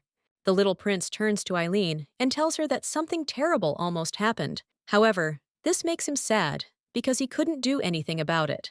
Hearing this, the nanny, trying to calm the boy down, says she feels good just because she's hugging him, and Louis says he'll grow up and protect her. Eileen tells him not to worry because he'll be an adult very soon, and for now he should enjoy his childhood. The prince looked at them and wondered if he should worry about these children.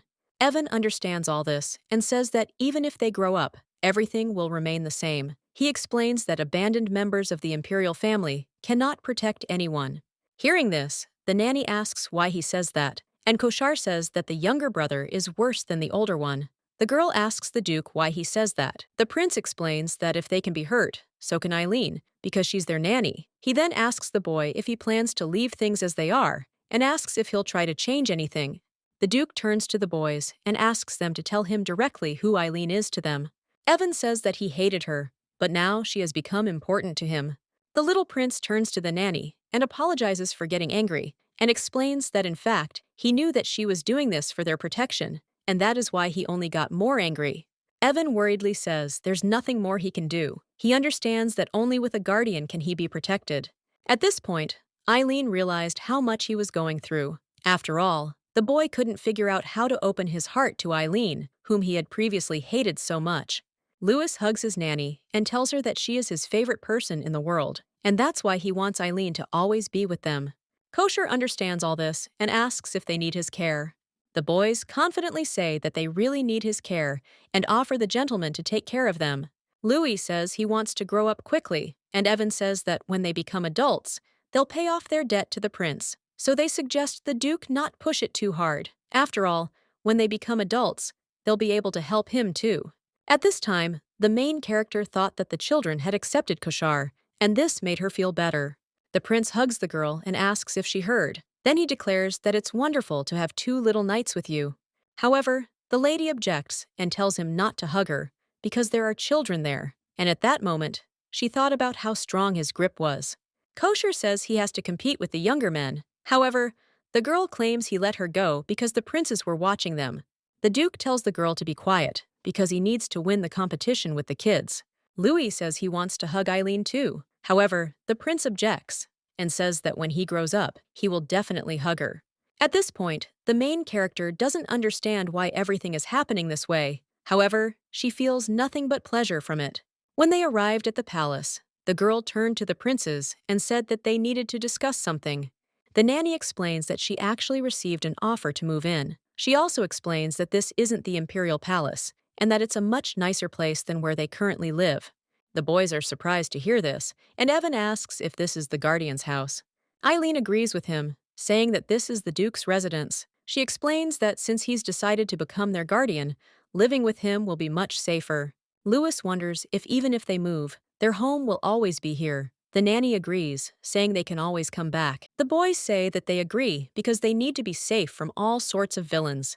Hearing this, Eileen hugs the boys and thanks them, and at that moment, she thinks her fears have been dispelled. Evan asks the nanny if they'll be a family now. She replies that everyone can be a family if they think so. Louis happily says that Eileen is the mother, and her brother is the father. Hearing this, the prince laughed and then asked if it was okay. The main character explains to Louis and Evan that the Duke is brothers. At this time, the prince reflects on how they dared to plan to beat with a whip the woman who is his beloved while he was at an audience with the emperor. Eileen explains that if the Duke becomes their dad, then their family tree will not continue. The Duke reflects on the fact that the insolence of the Empress, who has climbed on the Emperor's neck, is becoming greater and greater. The prince recalls a conversation with his father, who asked how he celebrated the anniversary of Vivian's death. Koshar thinks about his mother, who went mad and was imprisoned in a tower, committing suicide after being dethroned. Although he keeps his distance from Valleno, he always sides with her. This is likely his way of avoiding responsibility for his own guilt. The prince looks at his father and reflects on how he continues to resist and refuses to admit that he abandoned Vivian. His Majesty tells his son that the Empress is holding Olaja in the palace and therefore suggests that they go there together.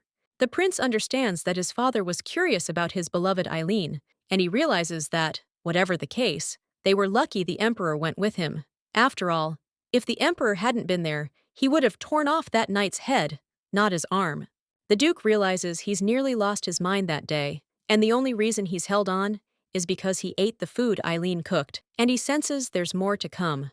Kosher looks at the girl and doesn't understand why he wants to touch her without reason, but suddenly the girl cries out that there are princes here, and therefore suggests that they behave with dignity. Eileen realizes he won't just leave her alone, so she suggests he stop acting strangely and tells him to leave. She explains that if the children stay up late, he won't grow up. She insists the preparations are complete, and so he should quickly get in the carriage and leave.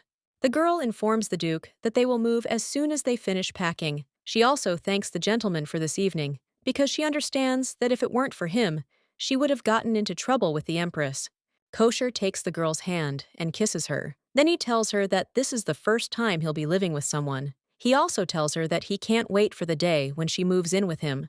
While in prison, the Duke says he will leave the Appleton affair to him. Meanwhile, Michael inquires about the Marquis Leman and his wife. The prince says that for now he will simply leave them because they are close to the Empress and they need to act gradually. Assistant Mikhail reports that he understands and will therefore act according to his instructions. He then asks how Eileen and the prince's preparations are progressing. Kosher replied that everything was over and that he was truly looking forward to them. And then he thought that he had never been so excited before. A week later, Eileen and the princes packed all their things to come to the Duke's castle. On the morning of their move, Mikhail informed Lady Harlan that he had arrived to pick them up. She assumed they had sent their luggage ahead of time, and now all that was left was to leave themselves. The maid Emma says that the prince didn't sleep all night, and they were so looking forward to this day, and Louis even circled today on the calendar. The main character says that the first experience of leaving the imperial castle must be very exciting. Eileen recalls that much of Eileen's upbringing was spent at the imperial castle, and she knew that Kosher's domain was surrounded by a magical fog, which served as protection against outsiders. The girl recalls that in the original novel, this was all that was said about his castle, and therefore it was not guarded so closely. The maid marvelously tells her that they will live in Reuben's castle, and it seems like a dream to her. She also mentions that there is a huge fountain in its beautiful garden. Emma enthusiastically declares that the castle is very beautiful. Eileen reports that the entire castle is said to be made of crystal, and its enormous glass windows glitter in the light. However, of course, they won't find out until they arrive. Emma assures that this is definitely a beautiful place, since rumor has it that there is no more beautiful castle in the entire empire. Michael again invites the women and princes to get into the carriage. Sitting in the carriage, the assistant informs them that they are passing through a barrier and that there will likely be significant vibrations, so they shouldn't be alarmed. The protagonist sees a forest engulfed in fog. A few minutes later, Mikhail announces that they have arrived and can therefore exit the carriage. Suddenly, the main character sees darkness and a very old castle. Then, surprised, she asks if this is the Duke's castle. Place of crystal windows. They saw black towers. Emma says in surprise that this stone gargoyle with water splashing out of its mouth is a fountain.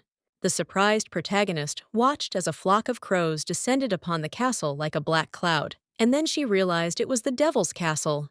The girl turns to the princes and tells them she thinks they've got the wrong address. The maid says, "Thank goodness it's not Reuben Castle." Then she suggests they hurry to Reuben Castle. Mikhail looks at them in surprise, and then says that this is Reuben Castle. At this point, Time, surprised, the girl approaches her assistant and asks him to tell her that this isn't the castle they're supposed to live in. However, he insists that this is Reuben's castle. The main character thought that she had been deceived and that she should have looked at the castle first before agreeing. The maid approaches Mikhail and tells him he's lying. However, the assistant insists it's Reuben Castle. The protagonist, however, can't understand how the prince plans to raise his children in such a place. This question alone makes her feel worse. She realizes it's like abandoning the children alone in the pitch darkness. At this point, the girl recalls that when she visited another apartment, she asked if there was mold in the building or if the drain was working properly. The maid said the girl was being too picky. Sitting near the castle, the girl thought that even the sky sympathized with her because it started to rain. At this time, the maid turns to the nanny and tells her that she will catch a cold if she gets wet, and therefore suggests that she go inside. However, the main character ponders the fact that she doesn't know what will happen to their princes. Then she smiles and thinks that first, she needs to find shelter from the rain. When they entered the castle, they were met by a man who said that he welcomed them to Reuben Castle.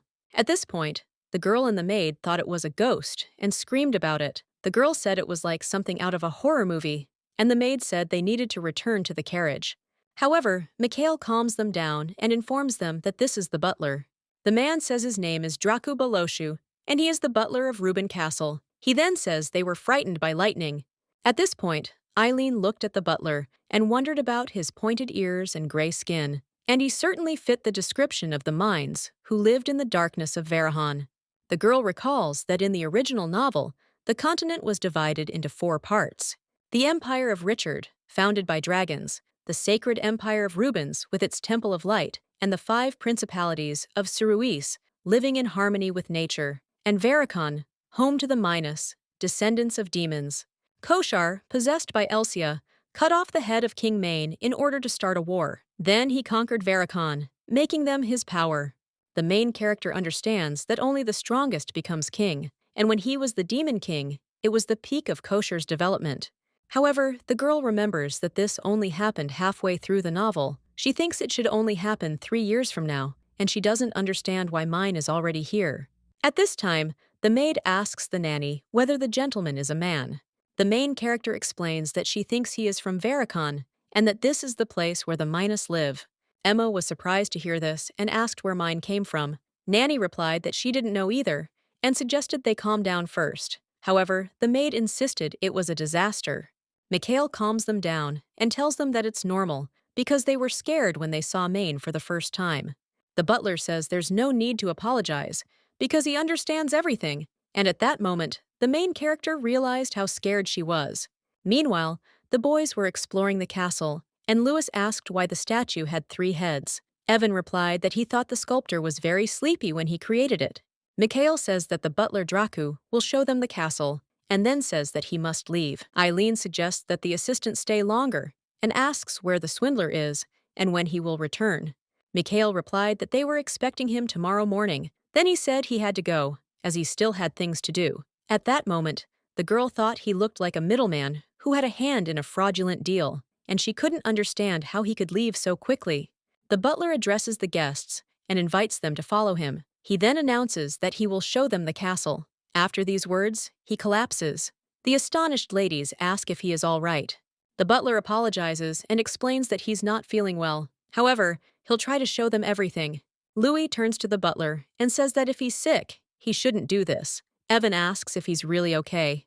Hearing this, Dracu smiles and then asks if they are worried about him. Then he says that their princes have noble hearts. Then he spat out a red liquid. At this point, the main character thought she'd like to pass out too. The maid faints. The girl says, "I'm just dreaming, so let them wake her up." The surprised little gentleman turns to Eileen and insists that the man isn't moving. The nanny turns to Lewis and tells him that he shouldn't poke a sick person like that. Evan agrees with the nanny and says it's better to finish him off without leaving a trace. Hearing this, the girl is surprised and asks why he says that. The young gentleman claims that this is what his guardian said. As a Tim, he then explains that if a good person is sick, it's best to finish them off and end their suffering. But if a bad person is sick, it's best to make sure they don't die for as long as possible. Evan asks the girl if this is wrong. However, Eileen doesn't understand what kind of person this count is and what he's teaching the children. Suddenly, another mine addresses them, and the main character thought that there could be quite a few of them here. This time, however, mine turned out to be a woman. Then, alone, she lifted the butler and slung him over her shoulder. Seeing this, the main character realized that she was no longer surprised by anything, and Louis said that this woman was very strong, and that surprised him. Mine informs that she is the head maid of this castle, and her name is Eshitra. Then she turns to the lady and says that she is probably Eileen Harlan. The protagonist replies that it is she. The maid says that since the butler isn't in the best condition right now, she'll have to show them around the castle. Then she orders them to follow her. She glanced at Emma and thought about how she couldn't leave her here, then pointed at the maid and said that she had come here with them and lost consciousness. They needed to call someone for help, so they were staying here. Eshitra insists she'll handle it. Then she slings Emma over her other shoulder and announces she's ready to go. At this time, the main character thought that it was still possible to escape from here. As they walked down the corridor, the princes noticed that the curtains were closing by themselves. The head maid then informed her that it was magic. Hearing this, the girl realized she was a mage, but she couldn't understand why all the windows were curtained. Evan announces that he, too, wants to learn magic. Eshitra insists that magic is a matter of talent, and, looking at the princes, says she thinks they can do it. Eileen thought that the head maid knew something about these twins. Arriving on the second floor, Eshitra announces their arrival. Then she explains that Prince Louis's room is to the left and Prince Evan's room is to the right of Lady Emma's room. Louis looked at the rooms in surprise and said that only the color of the bed was different. Evan, surprised, asked if he and his brother would have separate rooms.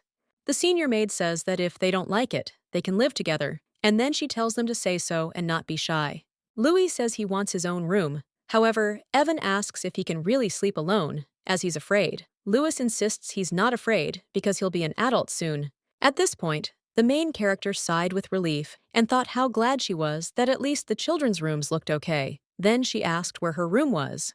The head maid announces that Lady Harlan will be staying on the 3rd floor. She also says that she will place Lady Emma in her room.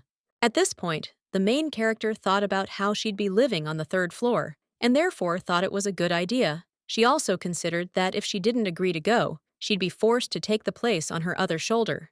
Eshitra left Emma in her room. Then she went up to the third floor and said, "Ms. Eileen, you can take the room on the right." At that moment, the protagonist realized there were only 2 rooms on this floor. Standing by the door, the girl thanks the headmaid for seeing her out. Then she says she thinks the butler is about to bleed to death. Eshitra says she's already leaving, but suddenly turns to the girl and asks her to wait. Hearing this, the protagonist thinks something is wrong, and it only makes her more afraid. The maid reports that the Duke asked her to convey that she is welcome to his room at any time of the day or night. Eileen is also welcome to invite him to hers. Eshitra says that's all she had to say, and insists that tomorrow she'll introduce her to the castle staff and show her all the other places. She then suggests the girl rest. Entering her room, the main character thought that she was very tired and wanted to go home. That evening, Louis turns to Eileen and tells her he's very sleepy. He also wants to play a little more and then go to bed. The nanny asks Louis if he can really sleep alone. Then she tells him that if he goes to bed early, he'll grow up. Meanwhile, Evan turns to his brother and tells him that if he's scared, he shouldn't come to him. Louis replies that he won't come to him because he's brave, and then he falls asleep in a second. Eileen kissed the boy on the cheek and then wished him good night. The nanny turns to Evan and asks if he'll go to bed too. She then says that if anything happens, he can wake Emma. The prince suggests he suspects she might already be dead. Hearing this, the girl smiled and said she was simply very tired. Then she suggested to the prince that if he was scared, he could come see her, but to do so, he'd have to climb the stairs to the third floor, as her room was on the right.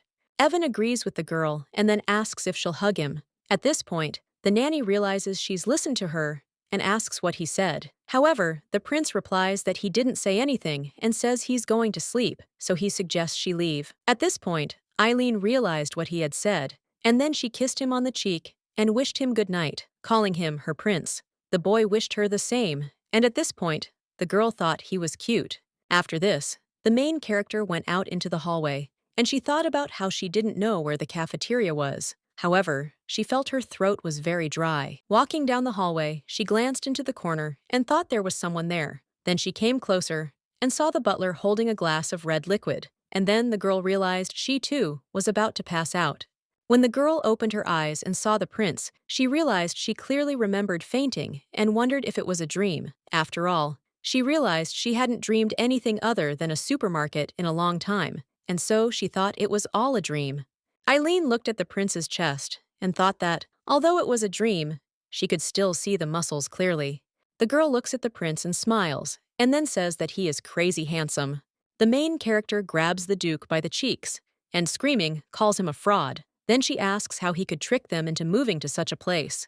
Eileen turns to the prince and asks if he really thought she'd forgive him just because he took off her shirt in her sleep. She tugs at his cheeks again and tells him it's unfair, and he's a damn cheater. The butler looked at the lady in surprise and then suggested she calm down. Hearing this, the girl asked why Draku was in her dream. However, he insisted it wasn't a dream and said it was him, and it would be best if she removed her hand from the prince. Kosher turns to the girl and then asks if his beauty slept well. At that moment, Eileen realized it wasn't a dream. She then looked at the Duke's flushed cheeks and greeted him. The prince asked why she called him that. Then he insisted that they were lovers, and she should call him by his given name. The girl agrees and says, "Mr. Koshar." However, the prince objects and suggests she speak by her first name, without the master's name. At this point, the girl doesn't understand what to do and thinks she's already buried herself. Kosher asks what happened anyway. Then he turns to the butler and claims he asked him to prepare everything for his meeting with his beloved. Dragu replies that they have prepared. However, the prince clarifies whether they prepared in a human or a Manian manner. The butler replies that they have prepared everything in the main style. The main character is surprised to hear this. Then she asks if they've also decorated the garden for their arrival. Dragu replies that they've tried, and the lady asks what about the black skulls on the stairs. The head butler explains that for them, red, black, and purple are the most beautiful colors, and the water in the fountain is a healthy herbal drink. The statues of the animals popular in Varakan were commissioned by an artisan. Then he asks if they aren't beautiful. At this time, the girl thought that the Mina's standards of beauty were fundamentally different from those of humans. The nanny wonders who did the interior design of their rooms with the children, since they were clearly not done to their standards. Draku replied that all these rooms were furnished according to the owner's orders, and he personally oversaw the process. Then the girl realized that's why everything was fine with these rooms. Kosher turns to the butler and says that, as he sees it, his beloved and children are not Minas. Then he asserts that making the palace habitable isn't what he had in mind. At this point, Draku realized it was all his fault, and he felt sincere and sorry. Then he asked Lady Harlan for forgiveness. Eileen says she understands, because it's all about cultural differences, and at that moment, she thought it was impossible to live here. The girl suddenly remembered seeing Draca with a glass containing red liquid and thought about how she fainted because of it. Then she reports that she recently saw him vomit blood. The butler asks the girl if he scared her then, and then explains that it was a misunderstanding, as he wasn't vomiting blood at all. And it wasn't blood, but a porridge, a drink made from crushed plants. The nanny asks if she can compare it to vegetable juice. He explains that he's a vegetarian. Then he puts the bottle to his face and says that the juice is delicious. After all, he'd been eating only meat for a long time, but after trying vegetables, his diet completely changed. Eileen says she's heard that Minas eat only meat, and then asks if he can eat only vegetables, as she understands that's not the best option. Draku replies that if he were in Varikon, he would be able to cope due to the dark energy. However, here it continues to reject vegetarian food. Hearing this, the prince offers him some meat to eat. At this point, the girl says it's good, because it wasn't blood. However, the butler asks what he should do if it doesn't taste good. At this point, Eileen thought she needed to find out later why the Minas were living with Kosher. Then she turned to the prince and informed him that she was very tired and would therefore go to her room to sleep. Suddenly, the prince grabs her hand and then asks where she went if she was so tired.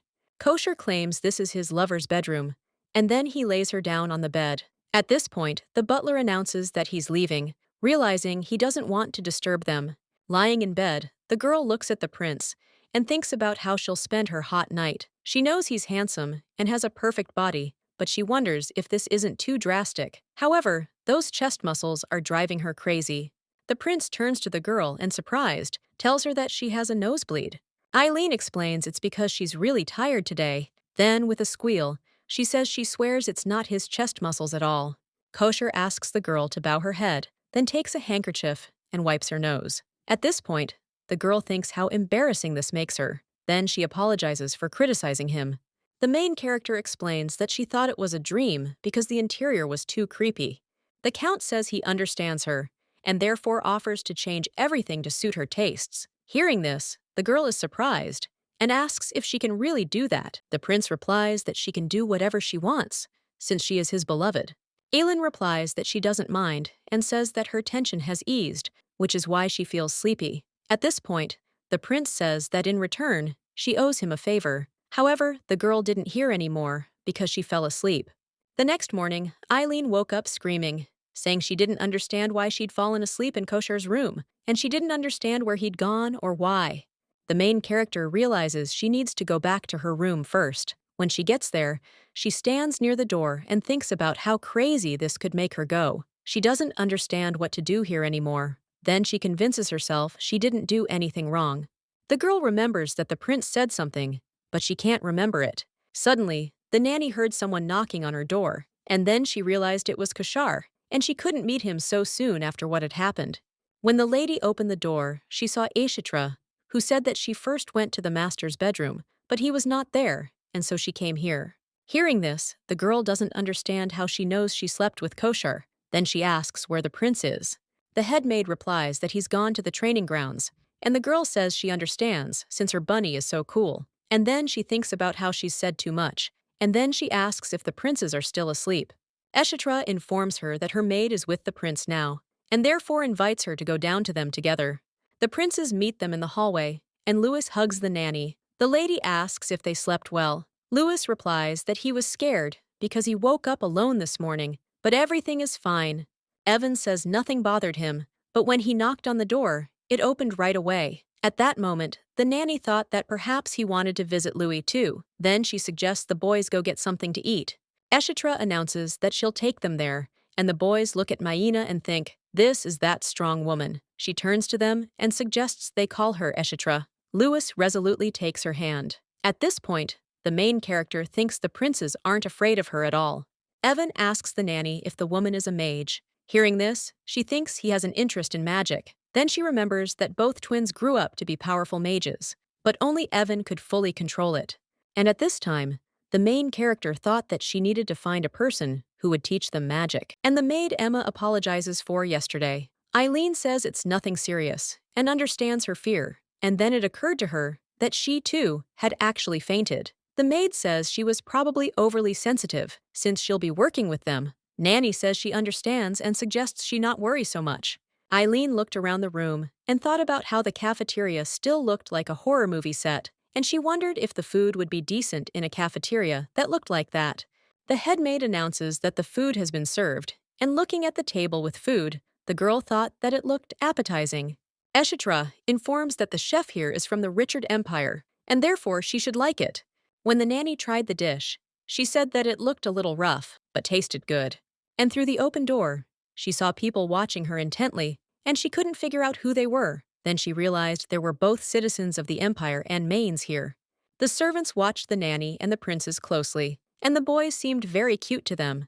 Suddenly, the main character heard rumors of her being the prince's lover. Then she looked their way, and seeing her gaze, they apologized. And then the girl thought about how they hadn't done anything, and they looked as if they were afraid of her. Eileen asks the headmaid if Koshar will be coming for breakfast. Eshitra explains that the master hardly eats anything, and therefore doesn't often come into the dining room. The main character assumes he probably prefers to eat separately. However, the maid says he most likely doesn't like to eat at all. Hearing this, the lady was surprised, finding it odd, since he always ate a lot when he was with her. Then she informed him that the food tasted fine, and if he were so picky about food, he wouldn't have eaten what she cooked. The nanny turns to the children and asks if they like the food. Lewis replies that everyone here is so kind, and there are so many delicious things, and then says that he likes Ellen the most, because her food is the most delicious. At this time, the main character thought that perhaps moving had been a good idea after all. Suddenly, Kosher appeared, stroking the boy's head, and saying that the little one was doing a good job. Then he asked Louis if he liked it there. Seeing the prince, the lady says that she is glad to see him, and the boy says that Eileen's beloved has arrived. At this point, the main character realized that none of the servants were going to bring food to Koshar. Then she asked the master if he would like to eat. The count says he's just come to see her. However, she asks if he'll really eat. He replies that he's not hungry. Meanwhile, the girl ponders whether he's not eating because he doesn't want to, or whether he's not eating because it irritates him. However, she can't believe he's not eating anything. Eileen gets up from the table and screams that this won't do. Then she asks if she can borrow the kitchen. The headmaid escorted the girl in, and when the girl arrived there, she thought that it was good that there was an ordinary kitchen here. Seeing the headmaid, the chef asks what happened and who is next to her. Eshitra explains that this is the master's beloved lady Eileen Harlan. The cook says it's a great honor to meet her. He then reveals that he's the castle's head chef, and his name is Vivito. Then he asks if there might be something wrong with the food. The main character objects, saying that's not true at all, and that she enjoyed everything with the princes. She then explains that she's actually here because Kosher isn't eating, and that's why she wants to cook him something. Vivito clarifies whether she's talking about the master, and then explains that he hasn't eaten anything for almost 3 months. Hearing this, the protagonist is surprised. After all, she thought he was trying hard, but it turns out he's starving to death. And then she remembers that she's heard that members of the royal family can go without food for long periods, but not that long. Eileen asks the chef if she can use his kitchen. He agrees, and then she tells Eshitra to fetch the spice packet from her room. And then she thinks that if the prince isn't ill, he should eat a hearty, meaty meal. When the girl prepared the dish, the chef was surprised to see it, as it smelled sweet and was unlike anything he'd ever experienced before, as well as looked beautiful. He then asked what the dish was called. Eileen explains that it's bulgogi. It's a fried meat dish with sweet and savory fillings. The chef says he hopes the owner will eat what she's made. At this point, the main character thought about how not only Eshitra, but also Vivito and everyone else was worried about Kosher. Guys, it's time, she thought. The prince would like this food.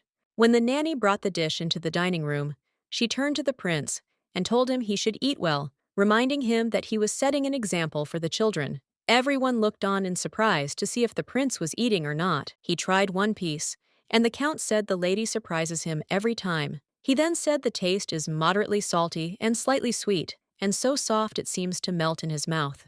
Kashar reports that he falls in love with the taste all over again every time he touches it to the tip of his tongue. The twins heard this and announced that they, too, were hungry. At this point, the maid announced that she had already prepared portions for the princes. Louis tried a little and raved that the meat was tender and sweet. Evan said it had a pleasantly salty sweet flavor. The prince turns to the girl and tells her that she cooked deliciously and that it's priceless to him. At that moment, she thinks she doesn't understand why she's suddenly so proud of herself. She wonders what else she should cook. Anything. At this point, all the servants were amazed to see their master had eaten everything, and they thought it must have been a miracle, performed by the future mistress. They say there's nothing their master's beloved can't do. The servants were surprised because the master was able to taste it, and one of the maids said that this was the first time she had seen the master eat everything. Hearing this, the girl was surprised, because she did not know that Kashar could not feel taste. Suddenly, Kosher says that's enough. He then turns to the nanny and informs her that the children have finished eating and invites them to play in their room. Then he leaves. The main character was surprised because she did not understand what had suddenly happened and why he had left the dining room so suddenly. The butler turns to Lady Harleen and tells her that there is something she should know. As the lady lay in bed, she pondered the prince's loss of taste. She realized that at some point he had lost his sense of taste, and now she understood that that was why he didn't eat. The girl doesn't understand why he says her food is delicious and what's so special about it. Since the prince even described the taste, she thought it was all just an act. Eileen ponders the condition that she must cook for him. She doesn't understand why she feels so sad. Suddenly, she heard someone knocking on her door. She wondered if it might be the children or the head maid. When the girl opened the door, she saw Koshar and was surprised. Then she asked what had happened. The prince explains that he has come to ask her out on a date. Then he asks if he can distract her for a moment. Eileen agrees to go with him and then asks where they're going. He replies that he wants to show her the most normal part of the castle. Hearing this, the main character thought that there were other normal places in this castle besides her and the twins' rooms. A few minutes later, they found themselves in a garden filled with yellow flowers. Upon seeing these flowers, the girl said they were called moonpears. Upon hearing this, the prince, surprised, asks how she knows these flowers. The lady explains that she simply heard their name, and then it occurred to her that these flowers were Vivian's favorite. The main character recalls that before the Empress went mad, the entire palace was strewn with moonpierces. She loved them so much, and now she understands that this must have had such an impact on the prince. And when Kosher locked the main character away, he gave her a bouquet of these flowers. The lady knows that only the buds are visible during the day, and the flowers themselves bloom at night. Eileen looks at the flowers and says they're very beautiful. Then she asks if he brought her here to show her them. The gentleman says he wanted to console her a little. At this time, the girl thought that he seemed to notice that she was sad, and therefore hoped that when he praised her food, he was not lying. The nanny looks at the prince and then says that she wants to ask him something, and she wonders if it is true that he has no sense of taste. Kosher replies that it's true. Eileen insists that means he's been lying all this time. However, the gentleman counters, saying he only fully appreciates the taste of her food. Hearing this, the girl doesn't understand how this can be and asks about it. The prince explains that he doesn't understand it either, and it's strange to him, but all he can taste is the food the nanny prepared. And then Kashar swears to her by this pattern and takes off his shirt and says that this is a vow of truth. The protagonist realizes that this is an ancient sign, sealed between Koshar and the emperor, and it's a leash that's at stake, and their lives are at stake. The prince reveals that he suffers from mania and has been taking poison to maintain his sanity. At this time, the girl thought that he was talking about alubi berries. Kosher explains that this poison is from the lands of the Manhwa, and that's why he can maintain his sanity, because eating it gradually takes away his senses. Gert Sock explains that he's unable to feel his 5 primary senses, which is why he can't feel well. At this point, the girl realized she knew the poison caused severe headaches. However, she had no idea where these berries came from, or their ability to deprive a person of these primary senses. The main character realizes it's even worse than it was in the book. Then Koshar says it's the first taste he's had in 3 years, and that's why he's grateful to her. He cuddles up to her and says he feels safer when she's around. Then the girl hugs him and says that she understands, because he had a very difficult time. And the prince reports that he can only smell blood and taste rot. Eileen said she would continue to try to help him, and then she thought that if he could taste her food, perhaps one day he would be able to taste others. The girl understands that she will not be able to remove the curse because she is not the main character, but she will still try to help him. When the lady noticed the prince's gaze, she said the night air was very cold, so she would go to her room. Then she suggested he get dressed. The surprised prince asked if she didn't like it when he took his clothes off. Eileen insisted he would catch a cold and told him to get dressed quickly. The heroine thought she was shy, and the dark night must hide her face. Then the prince offered to escort her home. When they reached the door, Eileen bid the prince good night. However, Kosher asks why she's going to this room and not his. She explains that it's her room. However, he objects and says they've decided to sleep together from today. Hearing this, the girl remembered that he had set her conditions. Then the prince said he understood her and that it might be unpleasant for her. However, the lady objects, saying she didn't answer him back then, and the prince says he understands, as sleeping together in a contractual relationship might not be pleasant. Kosher says he's sorry, because it seems his headache and pain go away when she's around. And then the girl thinks about the headache being a magic word that makes it weaker. Then she agrees to stay with him until he falls asleep. But when she gets to his room, she immediately lies down on the bed and falls asleep. The next day, walking down the corridor, the main character does not understand why the mines are avoiding her. Suddenly, she saw Eshitra and asked if she'd seen the butler. The maid replied that if she was talking about Draca, he was in the hallway behind her. Eileen thanked the maid. However, Eshitra wondered why she needed Master Dracu. The lady explained that she had something to tell him. A few minutes later, she saw the butler holding a bottle of red liquid. When he saw her, he said there was nothing better than vegetable juice. The main character greeted Draca and said she was glad she'd finally found him. The surprised butler asked what was wrong. The girl then revealed she had something she'd really like to give him. The lady asks him if he likes spicy vegetarian food and then reveals that she brought a protein drink and explains that vegetables are good, and she understands that they are not suitable for the Mei body, and so she thought that this could replace meat, and if he likes it, she will tell him how to cook it. Dracu thanks the lady for her concern and then drinks a little. The butler tasted a little and reported that she brought very tasty food. He said it was the first time he'd tasted something so savory, and his body didn't reject it, and he couldn't understand how that was possible.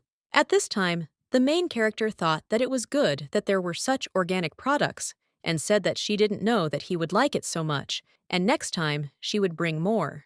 The surprised butler asks if she is sure she can give him something so valuable. The girl says she'll tell him how to cook it, and he says he doesn't know how to repay her. The protagonist tells him she wants to ask him for a favor. Dracu suggests she say what she wants, as he'll do everything in his power. Eileen says she needs them to change the castle with her. Then she explains that she saw the twins playing with monster figurines. The girl says that her princes are still very young, and it will be difficult for them to adapt to society when they return to the imperial palace.